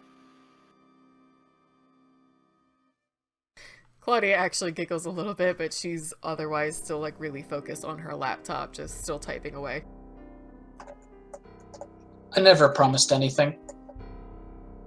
Behave, children. I'll just laugh. Hi, Claudia, how are you? Fine, Ike, you don't know anything about eco-terrorist bombings, do you? No, I'm an amateur eco-terrorist myself. I've never really done much with it, you know? Good. Well, let me know if you hear anything. I didn't know I was supposed to be listening, but I can actually check around. Who was eco-terrorized? Just a lab nearby. It's apparently owned by a couple of my kindred kind level. And she starts like rubbing her forehead. What street's it on? What's the name? If you just give me that, I can ask around. I know some people who tend to see some shit, especially late at night. She looks up, realizing she'd kind of sarcastically been asking you this, not really serious. Yeah, if you get any witnesses, it's Envotech Labs. We have cameras, but they were all wearing, of course, their faces were covered. We don't have much more than height and weight basics for the people there. Envotech Labs, she'll give you like the street name. It's a environmental studies lab report sort of company. There was some bombings, mainly the entrances, things like that. Cool. I'll ask around. Thanks. Yeah. So, Nate, you needed my help with something? We needed your help, but apparently we had multiple jobs for you at this point. Oh, was that I needed, right? Serious. But I'll take any help we can get. Well, what's the serious job, then? Well, we figured, you made it abundantly clear that you had no desire to steal drugs. But unfortunately, the situation with Roland has brought us into conflict with the Setites, and we're wondering if we could purchase your help, or hire your help. What's the situation with Roland and the Setites? Last I saw, he drove away with you, to meet with them. You guys never told me what happened after that. Unfortunately, the other events kind of got in the way of everything. We talked with one of their, with the guy who actually held the drugs. His name was Dominic Ward, and it was Dominic, right? Okay. Yep. He obviously was incredibly shady and was talking to us about the drug deal, and Roland insisted on setting it up, and I told him it was a terrible idea and left at that point. He continued with it, and things went south. And now we're looking at rectifying the score. Roland is still in on life, if that's what you're asking. How far south did things go? Nate just looks at Claudia at this point. Claudia catches your gaze and looks up from her laptop, gives you, a moment's look between the two of you, and says, well, if he's going to help us, he should probably know. Dominic initiated a blood bond with Roland, and then offered him a job pushing drugs into Camarilla territory for the Setites. Ooh, the old forced blood bond, huh? Yeah, oldest trick in the book. Yeah, well, I mean, that's an easy fix. We can get that done tonight if you need.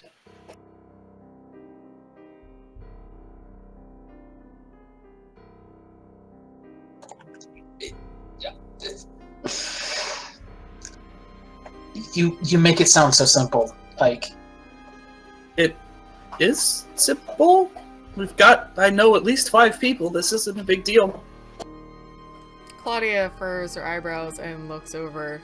What are you talking about, 5 people? Oh, usually you want more than 2 people to do a Volley, but it gets rid of all your, you can't be bloodbound to someone if you do the Valkyrie. That's the whole reason we do it in the Sabat side, because you can't trust anybody. Whoa. Spot stuff. What is this? You don't know? Why would I know Sabat stuff? I guess I just kind of thought it was like taught in like vampire elementary school. I'm sorry, I was introduced. Well, like day one, we do this. I'm sure you were, and I mean no offense by that. But what is this thing? Oh, because obviously we're all bastard cutthroats, and the Sabbat aren't necessarily known for loyalty to any individual man. We blood bond as groups, so no individual is blood bond to any other individual, and it breaks all blood bonds, like real blood bonds.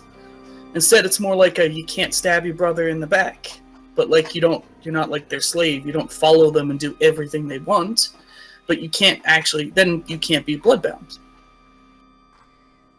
Again, I mean no offense, Ike, but I'm not really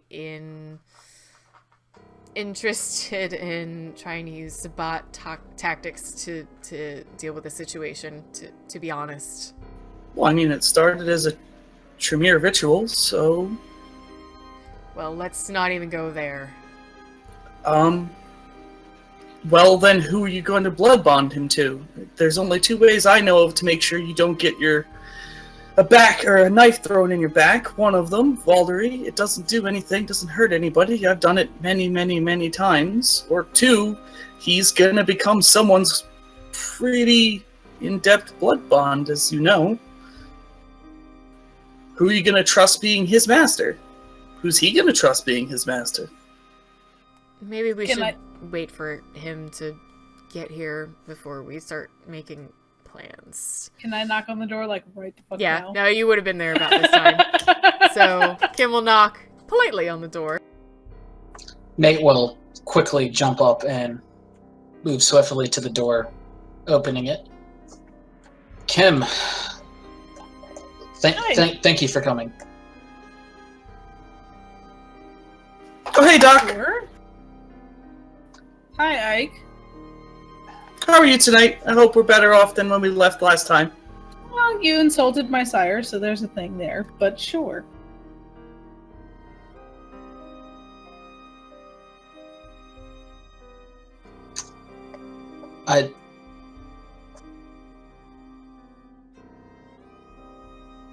I'm sure there's a good story behind all of this. I'm sorry, Kim. Is there something sorry. I should know? That was petty of me. I apologize. What Me did too. you need? I'm sorry as well. He's gonna say, knowing he's on the side of the conversation, he's gonna slip the apology in there. Yeah, this is... What did you need from me? Didn't really say. Sorry, I hate communicating over kind channels, but... That's understandable. Roland requested your assistance with something, and we're still waiting on him to arrive. I would prefer for him to explain the situation to you.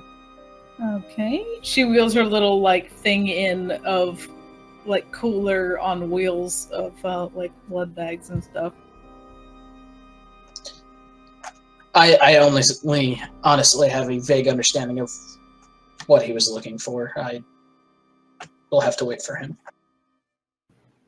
Okay. Hi,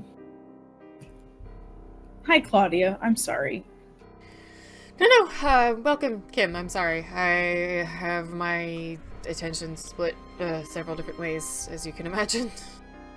Yes, apologize. I don't mean to.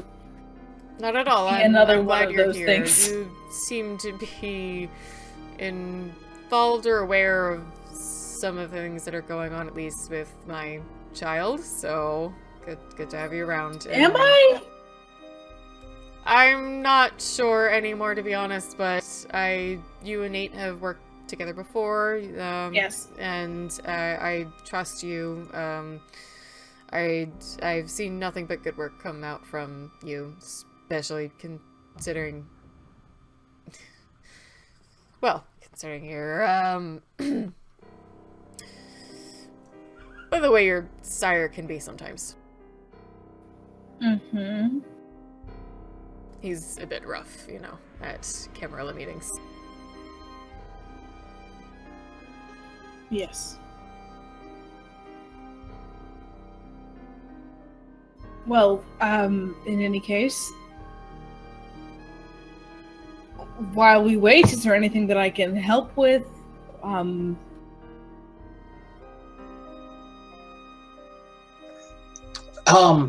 Actually, I was curious, though.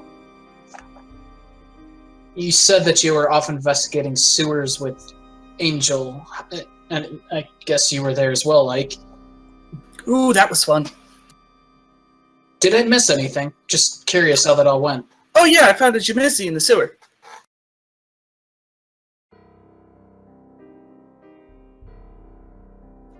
She just like shoots Ike a look and then like it's like, alright. Yes, but the context is that we found them banging their own head against a pipe. Well, there was more than one probably, so. That was the one we found. Both of you. Where is the Zamisi right now? I don't Ask her. have them. You don't know?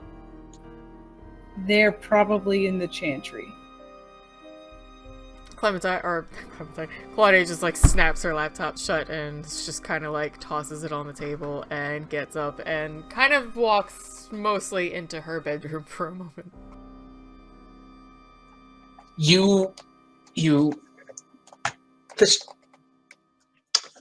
I'm sure that seemed like a... Okay. So the Tremere have the Zamisi. Not confirmed, but pretty much, yes. Why?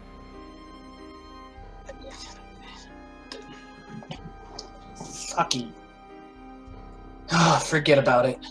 There are reasons why, alright, Nate? I didn't just decide to randomly hand it to the Tremere, okay? No, as I said, I'm sure it was it's a logical thing to do, is hand him over to... I just doubt we'll ever see him again. The bedroom door Probably closes, not. and a moment later, you could vaguely hear Claudia on the phone.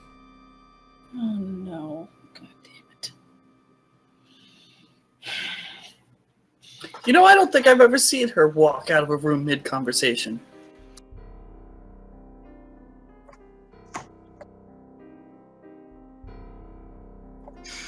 I apologize. I seem to have done something wrong by you, and I don't know what it was.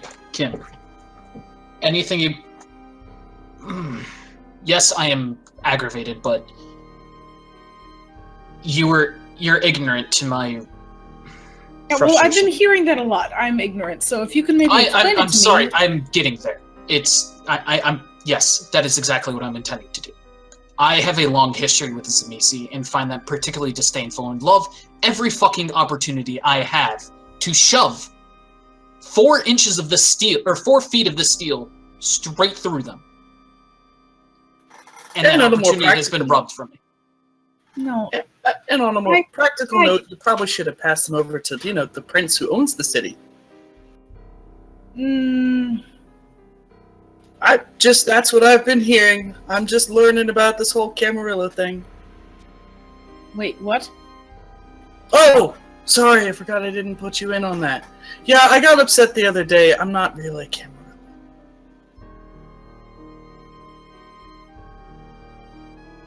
Before we get a little too far into this conversation, let's, real quick, because I think it's going to be short, finish up with Roland and O'Connell. No!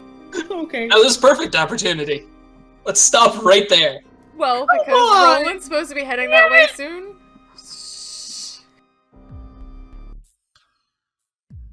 So, Roland, you have just fed off of O'Connell and got first blood bond with her. She's very awkward and just kind of... and you do have an appointment to get to. Did you have more you wanted to say to her?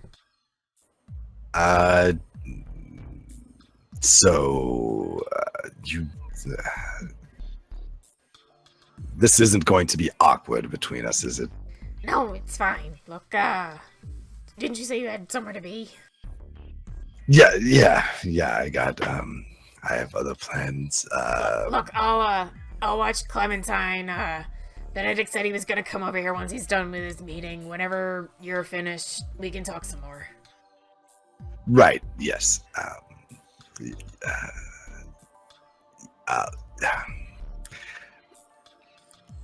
Thank you. It means a lot to me that you did this. Yeah, whatever. I'll bend down and hug Clementine, and then I'll give Sunshine a look as I walk out the door. All right. So I just wanted to get that cleared up so that when we go back, Roland will be just about there.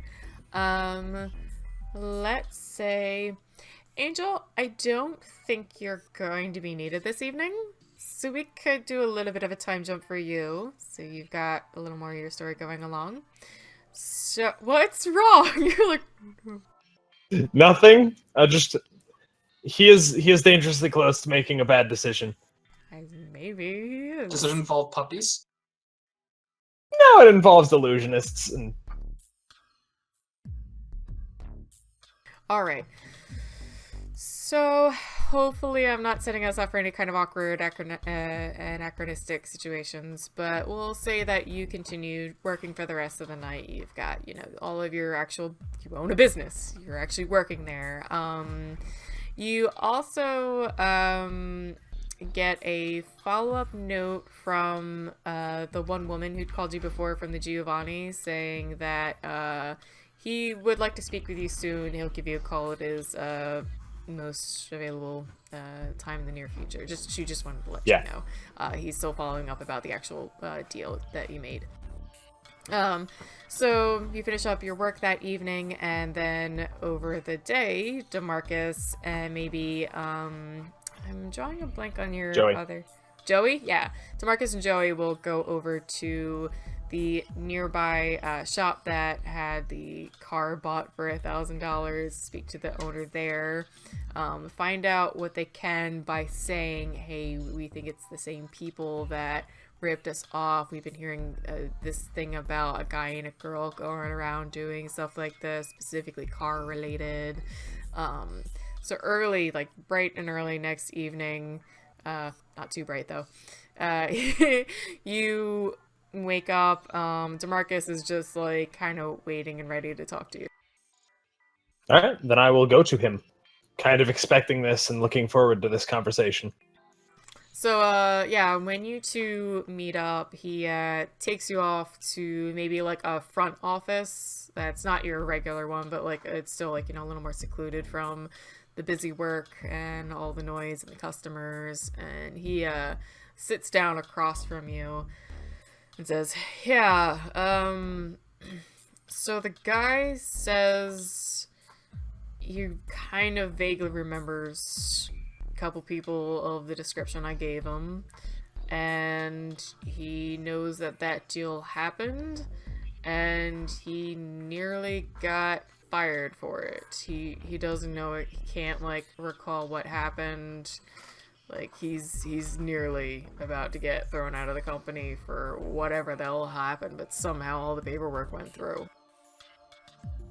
Huh. Alright, so they playing fucking mind games. Got it? Yeah. I remember you telling me some of your kind could do that. Yep, apparently. Got any ideas? Well, I know a guy that might be able to help me, but I don't know, I'm gonna have to think about it a little bit. Yeah, of course. Anything more you need from me, boss? Nah, no, you good. Alright, he'll slap the desk, and that was pretty much all the details, but if you need anything else, you know where to find me. Yeah. So DeMarcus will leave the office. What And are you thinking, Angel? The chat helped me and makes sense. I actually think that I'm going to call Felix because he's not involved in which fits because he's not involved in the intervention that they're having over there at Claudia's place. Yeah, then let me jump back real quick, and we'll finish up Felix's evening previously, and then we'll get back to you two. So Felix, you are just the other evening beforehand speaking with Benedict out in a dark alleyway beneath the tree canopy. You two had been exchanging information. You started telling him a bit about Daniel. I don't think you told him a whole ton yet, so we can finish that up. He said, you give me more information, I can continue this investigation for you. That'll be the deal we go forward with. Yeah, I believe the last thing he asked was, hey, where is he now? And Felix was like, that's personal information. Mm-hmm. And I think that's exactly where they left off. Okay, so... Alright, fine, but can you tell me anything more about him other than that he obviously needs to keep some dirt on him at all times? Oh, yeah, he's no longer S. He kind of wants to be with the sea. Say that again? He's not Sabati, he wants to become Merlin. That's what he claimed anyway, right? That's what he claimed. Alright. Also, he was in the sewer, so, suspicious.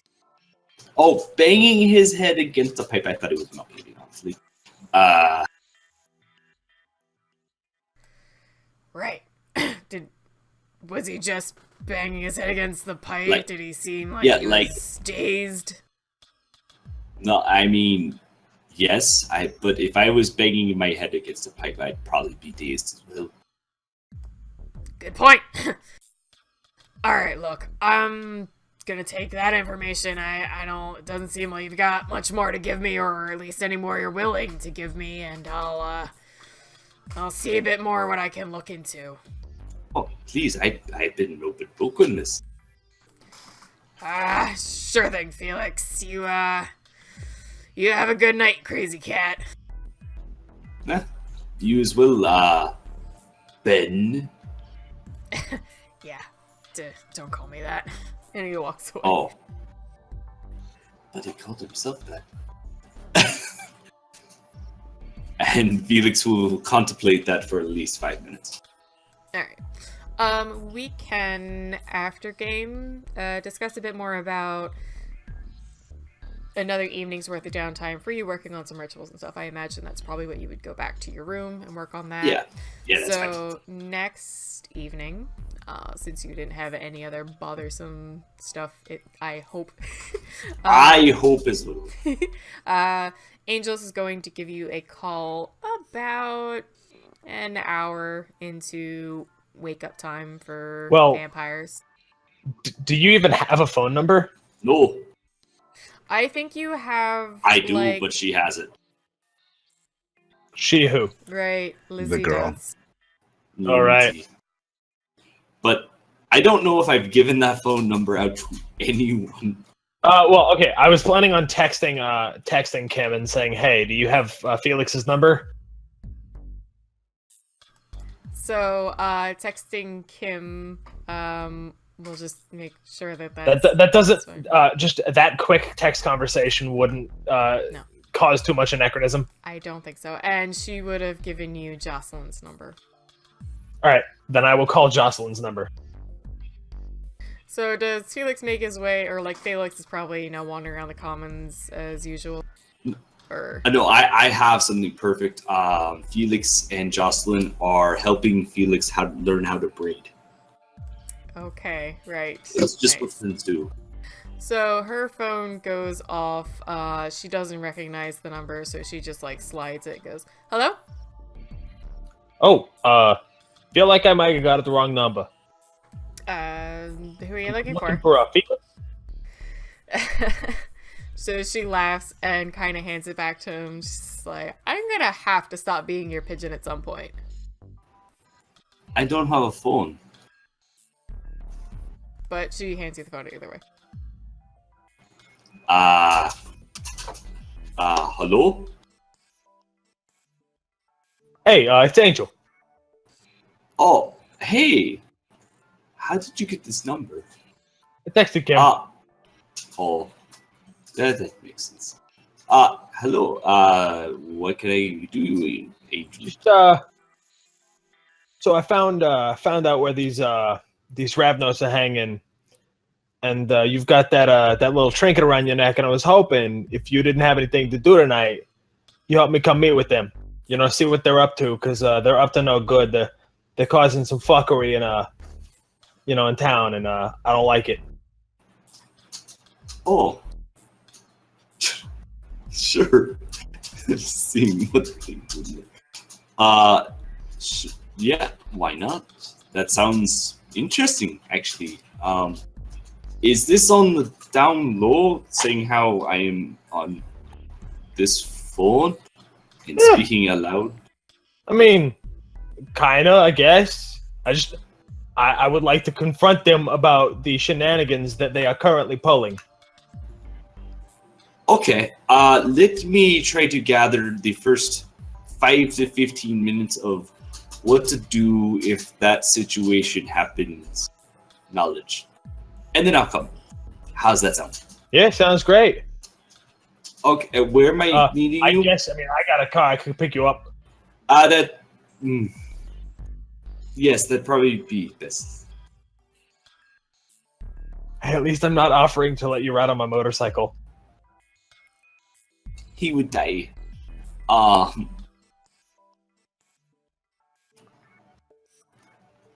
See, you guys don't know. Knives could be phones. It's the Tremere. Leave me alone.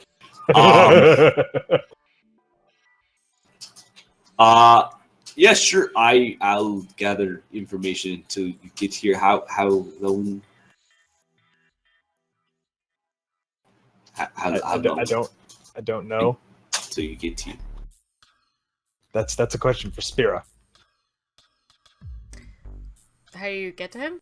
Yeah, driving. Just like, how long would the drive be? You're not all the way south of Manhattan, but you're mid-lower half, and he is closer to north, so 20 minutes. All right. Yes. Probably about 20 minutes. Call 25. You know, I gotta get ready. Well, me too. That sounds good. Yes. All right. See you then. See you then. And he tries to hang up the phone and say, just it's soft buttons, you say, or like click. There's no physical button. Look, see where it's like this? You just put your finger there, hold it, and then slide. The red thing. Yeah. Yeah. Okay. Red means stop. Green means go. I don't drive.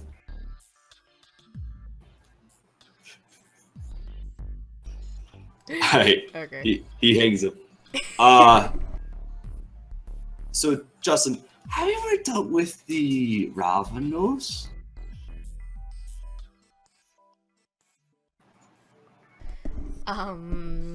Yeah, not like too personally. I mean, I've met maybe one or two.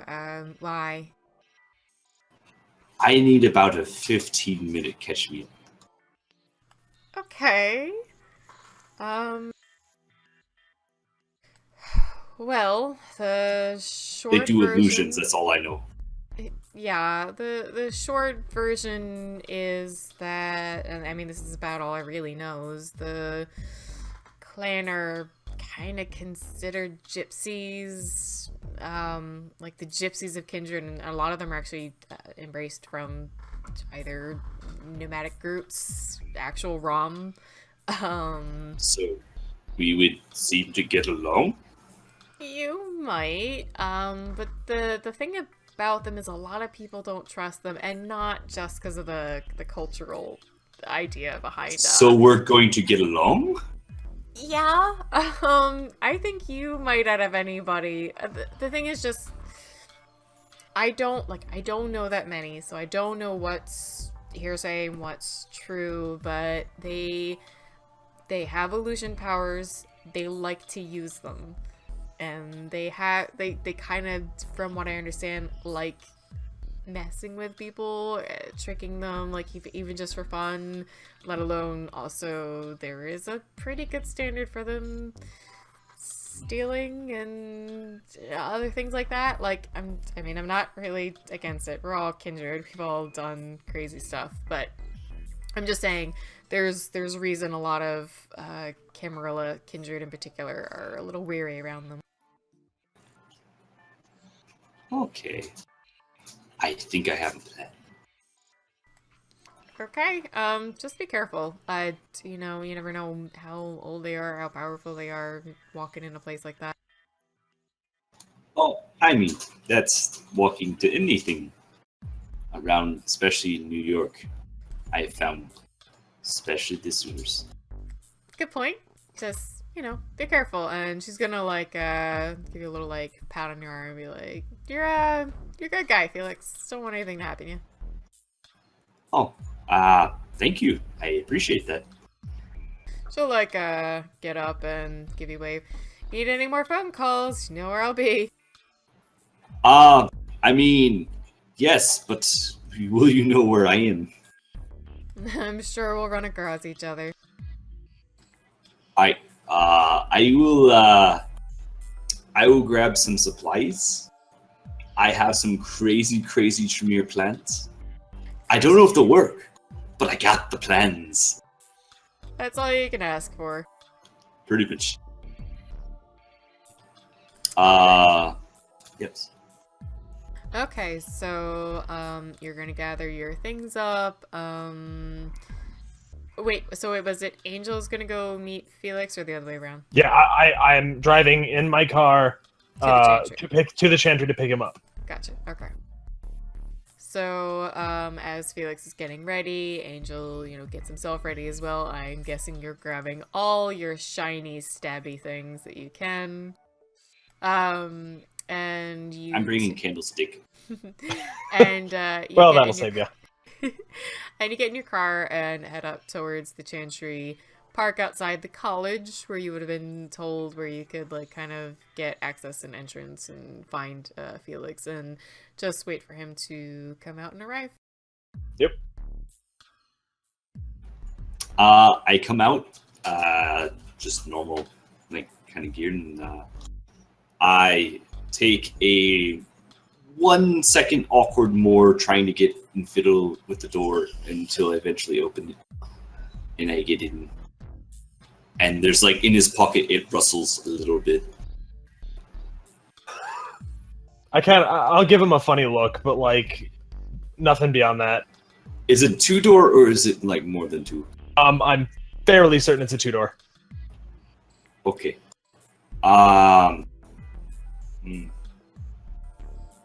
What's your Is car? your trunk full? No, it shouldn't be that full. Okay. Yeah, it's a 2-door. Okay, that's I brought a friend. It'll be back there. Wait. Oh, like one of them ghosts. Yes. Yes, I brought one of them. Alright. Cool, I guess. Well, I thought about if we're being illusion, that they might detect it and start being his help. That's fair. I mean, and then that's why I brought, he fiddles a little food and puts it in his pocket and he just... That's why I brought the candlestick too. They might have problems trying to trick more than one thing. Yeah. Not to mention, I got a couple tricks of my own to see through some shit. I don't know how well it's gonna work, but whatever. And at that time, I'm gonna start, like, pulling off onto the road and probably drive way more aggressively than Felix likes. Like, way more aggressively. Yes, he wasn't ready, and he is into things and trying to find a handle until he finds that little latch. He's like, The little door latch is like, yeah. If I was human, I'd be sick. Perfect. Alright, so you guys are heading towards the motel location that Angel has from Crid, the Nosferatu. You guys would arrive in the area. It's like a 4-story, really shitty place. Doesn't even look like it actually has that many rooms. Maybe like a total of 30-ish. Just a small little place, like probably like owned by one guy. There's a parking lot for as many people that could fit, and one of those like small little offices off to like the side. That's where like you would check in. And what do you do from there? Well, first, like, one of the things that's going through my head is I want to park, like, in line of sight to the office, because this is my baby, and... So then, did I get the apartment number from Grid? Yeah, no, he got, like, all the information. He said, like, it was a little hard to track at first because they kept hopping from place to place and using different names, but they finally caught, like, the second time they used Sean Parker and Noel and got the place and double-checked that they were going to be there for longer than one more night. Yeah. See the car. What was that? Do I see the car? You see it parked way off, like, toward the back. Beautiful. All right, so I'll say, hey, grab what you need. They should be in that apartment over there, hotel room. Mori. How far away from the office is the hotel? It's pretty far away, right? Huh? The hotel room itself is fairly far away from the office, right? It's like a little ways back, up on like the 3rd floor. Pretty close above from like where they're parked. Alright, then I will not grab my sword from the center console. Because... Okay. And I'll get out, I'll say, grab what you need. I'll, probably have more knives than usual on me. And I'll start heading up there. Does Felix see how many knives he just, like... I'd say, like, 3. Alright, What are we expecting? Look, I like to be prepared. You prepare your way, I prepare mine. Is that what you meant about seeing through illusions is bringing knives? Nah. Look, alright, I've been in some scrapes. Sometimes violence happens when you don't expect it, so I like to expect it anyway. Are we expecting a scrape? I'm hoping not. But I mean, you know, they tried to con me, they conned another guy, they've conned a couple places as far as I can tell, and people don't usually take too kindly to being called out on this shit. Yes. Alright. Everything I have is on me.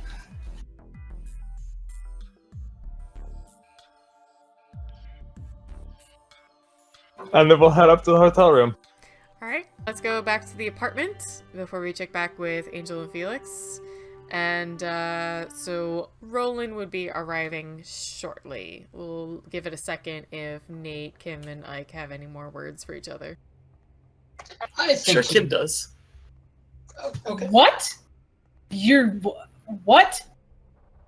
Well, more of like a kind of independent-y sort of... I don't know, I'm learning. I'm here, right? I'm trying. Sure, yeah, sure, okay. But what? I was paranoid. That's why I acted kind of stupid the other night. I apologize. Alright, I accept that. However, an apology does not get you out of an explanation. Even as vague of an explanation as you're willing to give. Sure, I literally just don't belong. I'm not Camarilla, not a part of you guys. I haven't done much with you, but I'm here. I'm learning. They know. I'm trying to be a part of something, but for now, you know, I'm a little outside. I only brought it up. I didn't think, but I only brought it up because we're about to get messed up with this. So I figured, you know, go ahead and just cut right to the heart of that one.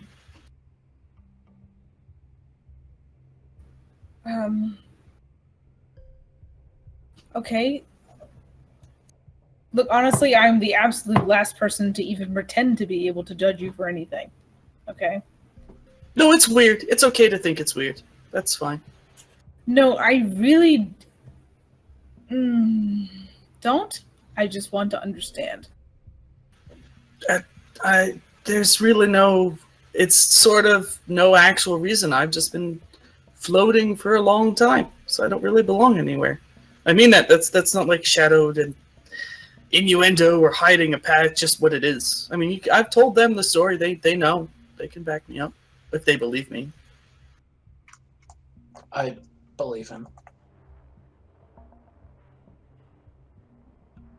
I can't wait till later, I suppose. Oh yeah, sure. But they called me here to help them with a job. So I think we're both here for the same reason. So that'll be fun.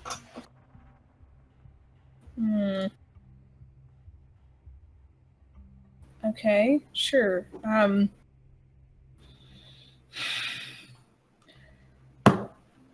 You can understand my hesitance. Sure. Then I mean, let Nate know. We're Claudia. I'm here because they asked me to be here. I wanted to help. I'm not asking you to trust Ike. I obviously don't know what happened yesterday, apparently. But I trust him and he's here with me. And that's all I ask. Basically, the long and short of it is I'm young, and that's the misunderstanding there. But, I would like to try to remedy that, so... Cool, me too. Fantastic. Alright, so, aside from waiting on Roland, did you, any of you have anything for me in particular? Nothing. No. It was Roland who requested you. I don't know, but I wonder what Claudia's doing. I don't think she was very happy with our talk of the Jamisi. Did you not tell her? Did no one tell? I thought you were all talking. This is the first I've learned of this Missy, so I couldn't have told her. I only woke up from having it a few hours ago. Obviously, they thought the situation was resolved, handing it over to... Who exactly did you say you handed him over to? I said the Chantry. I wasn't there. I left. Okay, got it. Look, Nate, I actually... I didn't know. Also, I'm sorry. I understand. And... things can be personal, and I get that, and I'm very sorry to deprive you of that.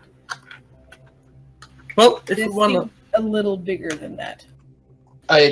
No, I'm not. Like I said, I'm frustrated, but I'm not upset with you. You can't act on information you don't have. Thank you. Doc, if you don't mind, I'll level with you for a bit. If you can just keep this between me, you, and Claudia and Nate. Sure. Nate, don't. There's more. I wouldn't be too worried. It was just one of them.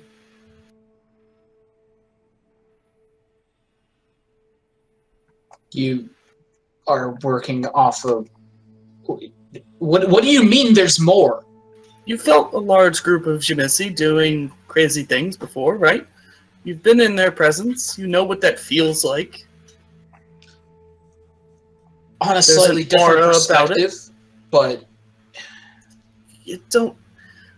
I know you're older but younger at the same... But, like, it's, you can feel it. It's real. It's power in the air, and I felt it in the sewer. There's more. A lot more. Or a few strong, but it's there. It felt like home. I'll put it that way. Trust me, it felt... I've been close to large groups of them, and it felt like home. So why are there I wouldn't worry if this one... numbers of Zamisi in the sewers?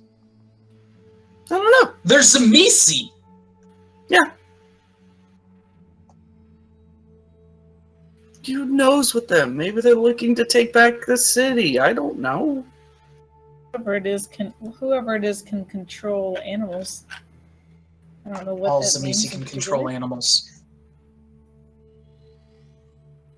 Do they? Many can. I don't know. I didn't when I saw there were rats down there that looked all fucked up, but they didn't necessarily strike me as Shimisi simply because I could still recognize them as rats. So, normally at that point. And this one, there's something else going on. All right, this one we found literally banging his head against pipes. Let's have real quick. Roland arrived about this time. Nice Nate mic. will, stiffen up, move quickly over to the door again, open, and just be like, "What do you want, Roland?" Nate. Come in. Excuse me. Of course. There's something the matter. Just come in and we'll talk, and we'll catch everyone up to speed. I'll close the door and walk in.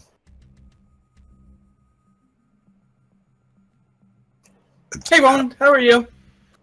How's it going, Ike? Dr. Kim? Hello. You all seem to be in... I'm assuming everyone's kind of standing in like a serious manner. Yeah, I was just chilling on the couch.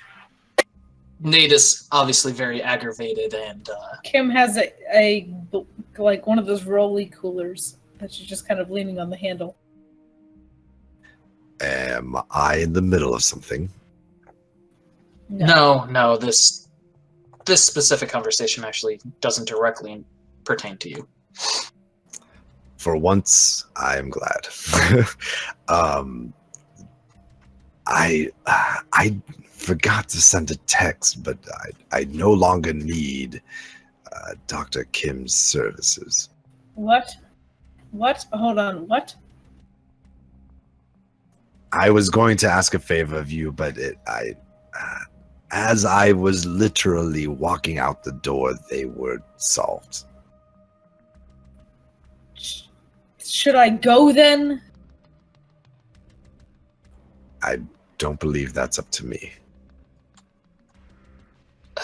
We should finish the conversation. The first conversation. Christ. What do you mean? What did you bring her out for? What did you bring her out here for? Well, I needed somebody to blood bond me higher than Dominic blood bonded me so that he didn't have control of me and that I could ask them to make sure nothing happened. What? Yeah. And what, did you find Karina and just, grab yourself a quick bite or something? Please, I'm not going to have, not Karina, but somebody else that I'm somewhat close to. Hold on. What? Ike's gonna kind of yell out, "Hey, Claudia!" You Yes, don't hear a response. You can still hear her very muffled from the other room, still on her phone.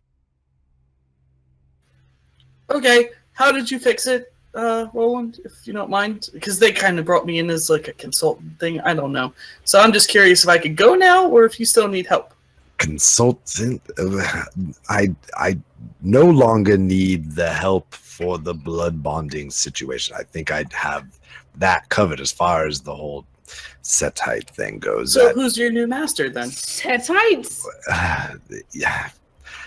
I don't think I would call it. No, she's not my master. Well, that's how blood bonds work, though. You know that, right, Roland? You do anything they tell you to.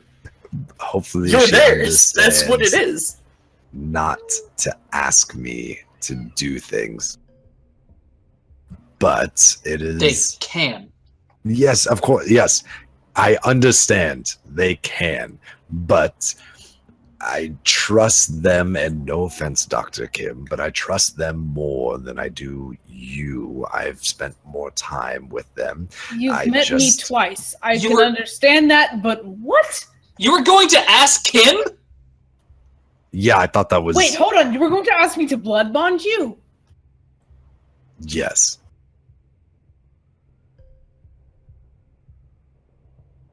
Is that weird? Ike, you're sounding reasonable at this point. Look, she seems like a nice person who wouldn't do much wrong. I thought she would be... Let's calm down. Clearly, he doesn't understand what blood bonds are or how they work. And has never actually been blood bound to anything. Because this is lunacy. To be honest, the first time I heard of it was like 2 nights. The last nights at the... yes, I know nothing about it. Did you pick up a book in the local library, or like look it up, ask a friend? Nope, right, someone. Look, Roland. First of all, I appreciate it and everything, and I'm glad that you found a different solution because, Ike is correct. This is not how the works. Also, I'm a bit hesitant to blood bond anyone because of me, all right? So that's the thing. It would have been a favor. I wasn't going to force you. No. I think you misunderstand. Do you know my clan? I don't know. No, I don't. I mean, not particularly. You're going to blood bond yourself to me without knowing my clan. I don't see why that matters. Told you should have read a book. Because that clan happens to be Malkavian. I don't care what... It doesn't matter to me what clan you are. Well, it should. That kind of thing can actually spread a bit and influence your mind. Anyways, it is taken care of. I have somebody else that I am blood bonding to, so we don't have to... This discussion is... You're right, it's completely moot. Yes, I apologize. yes, thank you. I don't think it is. Why is he blood bonded to anybody? Have I not... Was I not clear? Like, am I here? Can people... Hello? Can anyone hear me? Yes, Ike, we can hear you. Don't get indignant with me. I'm not the one trying to make the man a slave to someone else. No, look, I don't... Like, you do realize, Roland, you stop being able to, like, disobey people at all. I have never had trouble with this person trying to control me, manipulate me, do anything wrong to me of the sort, so... You will be inclined to tell them all of your secrets. To be honest, I've been 100% with anything that has happened to me since I've come into the city, so I don't think we have to worry about that. She can ask me any secret. Pretty sure she already knows it. So if there's anything else we have to worry about, please let that fall on my head. As far as the blood bonding goes, I'd still prefer people not be blood bonded to anyone, but all right. And I appreciate it so much, Ike. But if we can discuss what we are doing for Let's the not Setites. harass someone for a mistake they didn't make, all right? It's not a mistake. I don't understand why this is being considered a mistake. But if we could move on, that would be great. Okay, well, just clear that with Claudia. Make sure that's cool with her. It sounds like the situation's fixed then? More like avoided, but... Okay, so did you need me for anything in particular? I have a whole cooler full of things right here. What do you have a cooler What's the blood for? You told me to come prepared. I literally brought everything. You said, could she get blood? I said, yes, and you said, good. I asked her to bring blood. That is what I brought. That was a miscommunication. I literally wanted her blood, not blood she has control of. I needed her blood. The door to Claudia's room opens. She puts her cell phone away and steps out. What the hell are you talking about now? Apparently the blood bond situation's over, so crisis averted. And are you thirsty? We have blood. It's gross and cold, but it's there. I had one child. Hey, you asked me to come. I'm just here to hang out. I have no children, but I feel like I have 7. What do you want me to do? What have you all, what's been going on? He said he found a replacement for the blood bond. Not about that. Have any of you been discussing the thing with the Setites? I thought that's what this was about. Well, that seems to be a crucial part of this, right? What happened with Setites? What specifically happened? What have you two been talking about? There's a Misi in the goddamn sewers! Yes! Can we, alright, here, Claudia. You pronounce it mice, not mice. Claudia, I'm so sorry. Alright, look, okay. Here it is from the beginning, as far as I can understand it, right? So, I've got the story. I know where Daniel is. I understand all of that. What are we doing? Wait, how? That? Never mind. Okay. What are we doing beyond that? Daniel's at the Chantry. Nate is upset about that, but understandably so. Roland wanted me to override the blood bond with the Setites, but apparently he already had that taken care of before I got here. Ike is frowning upon the whole thing because everything was a bad idea, understandably so. And I am left confused and trying to sort this all out and explain it to you.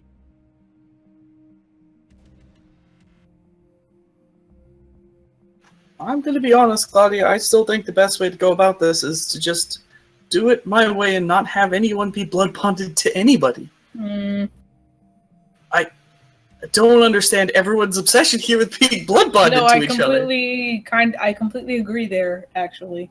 Very much so. It doesn't hurt. You won't die. I don't need to take your arm off. It's pretty simple. Wait, I've what's done this pretty simple? hundreds of times. There's a way that you could be sort of like community bonded, but not to any specific person. It is handled. We do not need to discuss the blood bond anymore. If that is okay, fine. Thank you. Last thing. What happens when someone asks?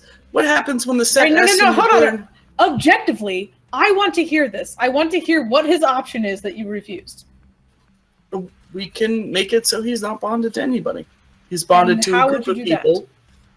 It's a trick that I've learned in my travels. You don't have to explain how, just what is it? It's like a mix. It's like a ritual, sort of. Like the Tremere, your friends. Yeah. It's an old ritual. Okay, Not many people know it in the Camarilla, but it's effective. It keeps whole other different forms of governments running. So it's a pretty effective measure of doing things. But that's fine. What happens when a set's actually tried to test this blood bond that he supposedly has with them? All right, sure, but how? How and what is it? That is a pretty guarded secret, honestly. Then why bring it up? Well, because I'll do it with him, you guys, but I'm not going to tell you how to do it. I'm free to do it. Understand? Okay. Yeah. So I can prepare it, and then we do it. But same thing, wouldn't ask a Tremere how he does his tricks. That kind of thing. But that's fine. I'll drop it. Sorry, my bad. I was just offering you another way out of this, but I would assume that just like anyone else who believes someone's under a blood bond, you will be tested. And what do we do at that point? Because this can only go on for so long. I understand I left for a short time, but I thought we were going to begin discussing what we could do to begin infiltrating the Setites, and not necessarily this agreeably problem for Roland that can be sorted one of apparently multiple ways, but sooner we understand what they want in the first place can also alleviate the problem of why they might be targeting Roland and continuing a potential blood bond. Yes, why did they want you in the first place? I'm assuming because I'm a valuable asset in the drug community. Drugs? They sell drugs. They have a territory. Do they push them? Yes, to all of those. Claudia gives an awkward chuckle when you say that. Kim, I understand that you're a bit newer to a lot of this, and I don't think your sire has given you a good standing in... Just, I could use without the introduction patronizing. Just tell me, please. Thank you. She scrunches her face and puts a hand on her hip. So, the Setites are known for a penchant for causing disruption, corruption, addiction, things like that. It is what they're known for. So, walking into any of this, know that first and foremost, and turn down anything they offer. You say you need to get back in there? You need to infiltrate them again. She's going to just, look over at Nate and Roland. Say that again? You need to get back in with the Setites. You need to infiltrate them again. Yes. I'm not looking forward to it, but I'm assuming he'll contact me, or maybe I'll drop. Did we ever negotiate the amount of money that I'm supposed to give him for the whole drug thing? Like how I give him the money, I think or it kind of that? insinuated you know what this is worth.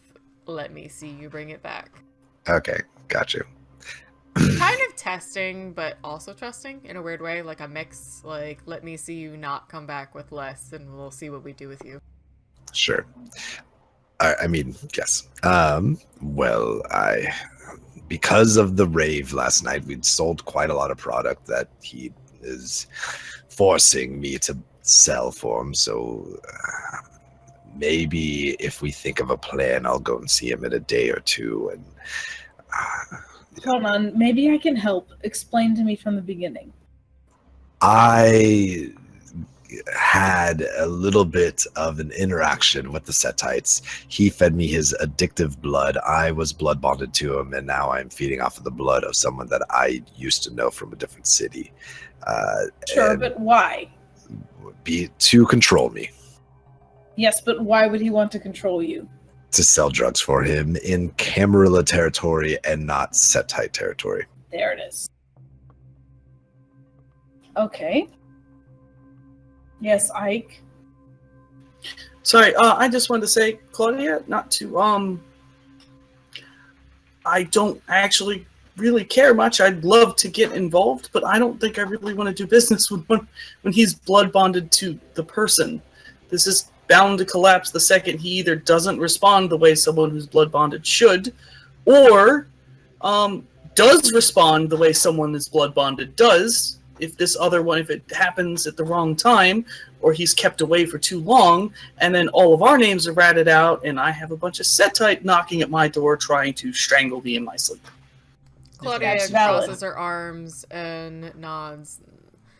I understand exactly what you're saying, Ike, but here's the reason we need you. We will need to, and she'll pause looking over at Roland. Unfortunately, we will need to send Roland back in there. He is the one that's now connected. If we're going to get any information, it's going to be through him. What we need then is someone who is completely unaffected, who can slip in, who can be quiet, who can be secretive, who has voices around the town, as you've told me you have. Someone who can be completely unknown to these people, and even if you're known, unrecognized.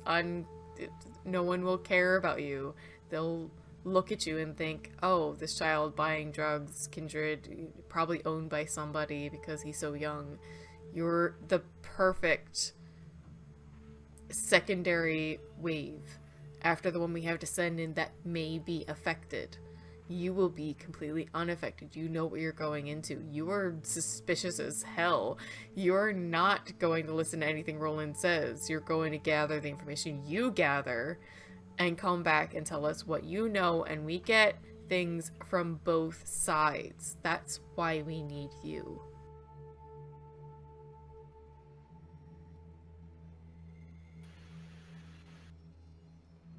Okay. I'm okay with that. I'm just, I'd rather not share too much with him until we're sure this is fixed. That's I know fine. No, he that's doesn't fine. think it's a big deal. If you two do not communicate, that may even be better. I will communicate with you. If I get information from both of you, I can sort out what is contradictory and what is common. And as well, if Nate can go in there as Gregory or whoever the hell else, whoever we can get in to go there, I can corroborate information at the end and make sense of all of it. So are we trying to better understand them, or are we trying to infiltrate them to bring them down? We are, at minimum, trying to understand what they're doing and to find their interest in our Camarilla territory, because from what I've heard from Roland, sounds like they're trying to move south. And from our agreements after the war, they should not be doing so. They have most of the Bronx and even part of North Manhattan. That is our agreed upon locations. Camarilla doesn't even own all of New York. Staten Island is not ours. So this movement is nearly practically a declaration of war. And the prince is not interested as far as I spoke to her. So I am moving forward to find out what more I can. Why isn't the prince interested? I don't know, Kim, and I'm afraid of why I don't know. I spoke to her and I got nearly nothing. Sort of as an aside, while they're talking, he's gonna go to Roll and be like, really, no. Well, he'll just say to the group, like, look, no offense, but blood bonds are 90% of the war that's waged on the other side, so forgive me for being as skeptical as I am. I understand where you're coming from. Do you? Do you have a lot of experience with warfare through blood bonds? I said where you're coming from. Stop. I understand that you're doing this for the group's safety, and I'm asking you to have a little I'm doing bit. it for my safety. I'm not being dauberized. That's not happening to me. It seems like he just wants me to make money for him and for him to get closer into our territory. I don't think he wants to wage war. If that was the case, he could have easily have killed me or asked me questions or interrogated me. He could have asked me questions when he had me, but he didn't. He let me go. Okay. I'm totally okay with war. Are you? Yeah, war is fine. Being friends without assurances is difficult. Sorry, I didn't mean to interrupt. Go ahead, Claudia. Had a plan. I'm in. I'll do it.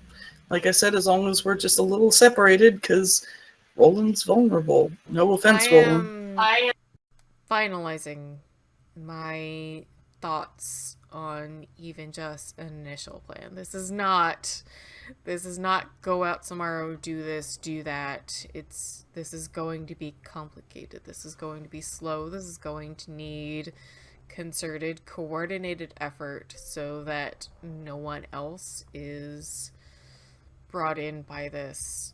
Dominic, who seems to have some interesting qualities, abilities, powers, definitely a decent amount of lackeys, as it seems. Listen, I'm glad that all of us are here speaking. I feel more comfortable speaking with some of you who are involved with this than potentially some higher ups who have given me a bit of a cold shoulder.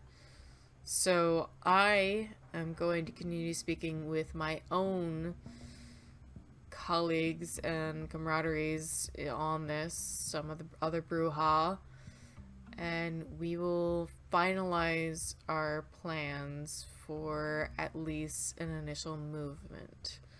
As I said, Roland, I don't mean to send you into the lion's den, but to get you out, we may need to. We need you. I understand. If it need be that I do not know the exact plan, so I don't... to be honest, we don't know how this is going to go. If his blood bond becomes stronger than anything else, I don't want to know the plan that you have prepared. So give me... I just don't want to know. I don't want to tell him. Just for clarity, Roland, We it's need to prick the wound to get it clean. Is Three the or- best way to say it. 3 or 4 feedings in like a month is well within where things get messy, Roland. Just so you know, keep track yourself. If I feed on someone more than I feed on him, will I be okay then, Ike? Yes, you'll be absolutely fine, in so long as the time in between those feedings doesn't go too long. Then I'll be fine.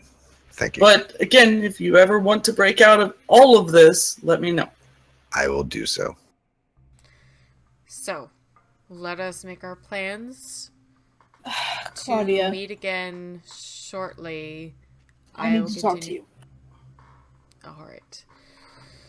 Kim, you and I can speak privately. Anyone else who desires to speak privately with it, we can continue these plans, of course. I feel for the moment, I think we should potentially go our own ways, maybe even meet again later this evening or tomorrow night to refresh.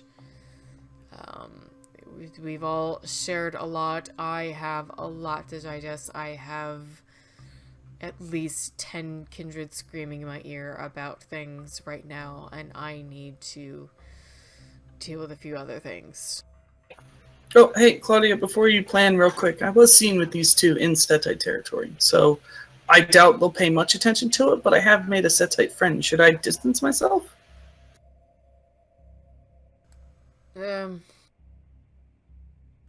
Let's also speak about that a bit more soon.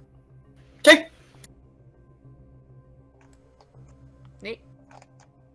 Oh, I was just gonna say, you don't look particularly squeamish. I could always change that face if it bothers you.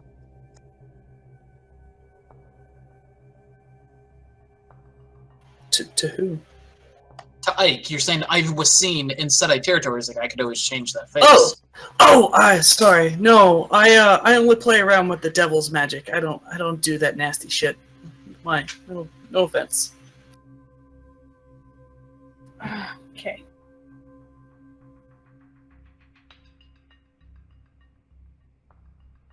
Alright, I'm not even necessarily ending this night because it's getting close to 1 and I still want to get back to Angel and Felix for a little bit before the end of the night. We can readdress this next week. I know, it always goes that way, doesn't it? But let's check with Angel and Felix. I think we're gonna have to actually finish your scene next week. Sorry, somebody. Stop making that face. No, that face is a what the hell have I gotten myself into face, not a... But let's get a nice little cliffhanger going, right? Angel, just think, if you survive this, you get to go Missy hunting with Nate. Yeah. Yeah. Even though he's probably angry at Angel for giving the Samishi to the Tremere. Whatever. Again, you acted on information you didn't have, so... I don't see anything wrong with what we did. Let me get you guys pictures up.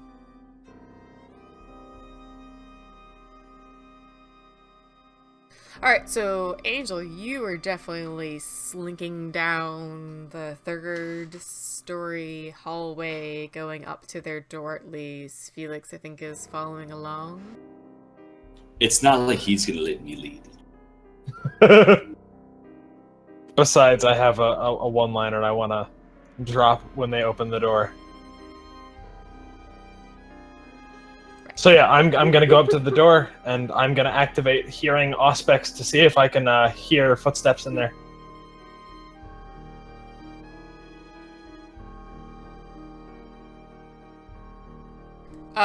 Footsteps at the door?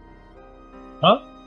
What was you wanted to hear? No, I activated Auspex for the hearing so that I can listen to see, when I knock on the door, if there's shuffling inside of the room. I was gonna say you would probably turn it on before you even walk up there, that you hear them talking. What are they saying? So you hear it sounds like Sean, quote unquote, because I look over at Felix real quick, and I'm like, hold on 1 second. So you hear Sean kind of pacing back and forth. You can kind of tell because he's got a little bit more of a heavier gait than Noel, who's a bit skinnier. And he's kind of just pacing back and forth, and he sounds like just kind of huffing a little bit, and just sounds a little tired. Just what are we supposed to do? The guy, it seems like he's getting. I don't know. I don't think this is worth anymore. We should just move to another city. And Noelle, by her female voice, is just gonna. No, come on. We're really, really fucking close. I'm sure we can get the papers. It's look, you know what I can do. You can do. I'm sure he isn't picked up. Guys, just pull up with another fucking car. Get another car. He'll be he'll lose it.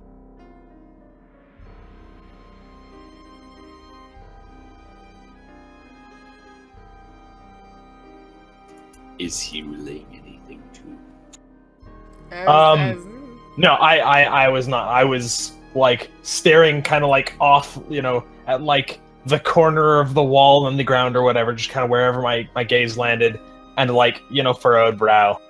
You'll hear it Felix sounds kind of like Sean walks, you can kind of hear by footstep, the body movement. So it sounds like Sean moves closer to Noelle and even kind of sits down on the ground and more direct to the door where he was walking further in the way of the hotel motel room. He just kind of it sounds like his knees hitting the floor, and he's just seriously, Sarah, we don't have to.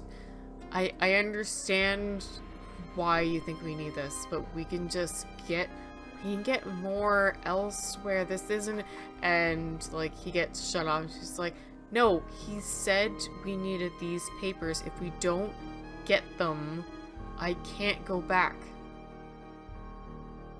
All right, and I will slowly start making my way up to the door quietly so that I can make sure to listen. And okay, at this point, seeing him, they're talking about me.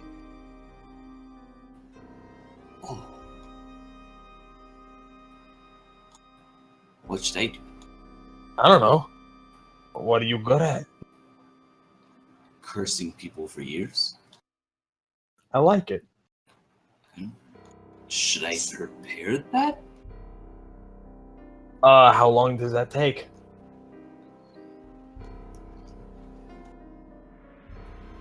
I just need to know that it's happening. Oh, play things by ear, and I'm gonna go up to the door, listen for a sec, and then do. You hear them like they've been chatting a moment longer. And I'm gonna try and Shut up. position real quick. I'm gonna try and position it so that my face isn't immediately visible, so that it's it could be anyone, through the eye hole. Just Terribly, Felix might be a step or two back, be making this weird face and staring at the door, but not close enough where he could be knocking. What? So that chatting that had been going on suddenly stops, and there's a really, really long silent pause. Then you hear Sean, a bit more of a heavy step, walk up towards the door, and you can almost kind of feel the presence from the other side of the door, the body that's looking through. He just sees his shoulders we don't need any room service. Then I will, using potence, push the door open.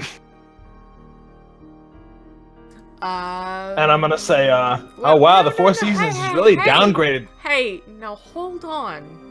I know Okay, I don't fine. a lot of rolls. Fine. But you gotta roll for knocking a door in. Nah. Look, I know it's not tearing down a vault door, but No, because that was 10. It's a shitty motel, so 7. He Strength actually roll. doesn't need to roll it. All he has to do is say his strength check, and he can actually just go and rip it. What? Strength checks don't require rolls. It's just based what your strength is. So if you potence, you can literally just go, okay, door, gone. I can show you that later.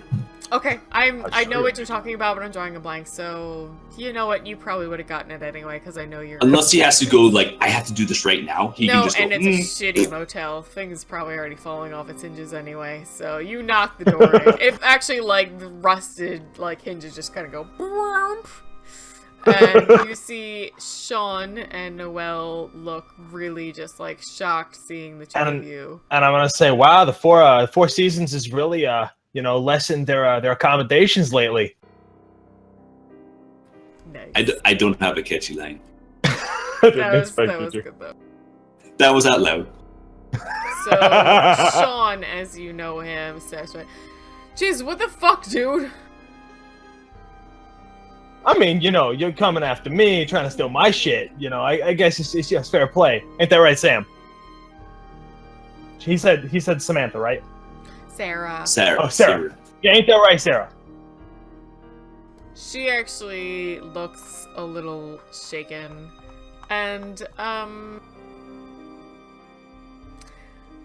don't even mean to cut it here, but it's gonna go into a bit of a tussle, which would take a lot of time, me rolling for 2 PCs. So, we are actually gonna cut it here. Nice little cliffhanger for everybody. Angel and Felix, Angel and Felix are about to get in a tussle with a Ravnos and a who knows what. Right. And I wasn't prepared. as well as Nate, Roland, and Ike and Kim are involved in a complicated dealings with what's going on with the Setites and their plans. So anyway, this will end this week's episode of New York by Night.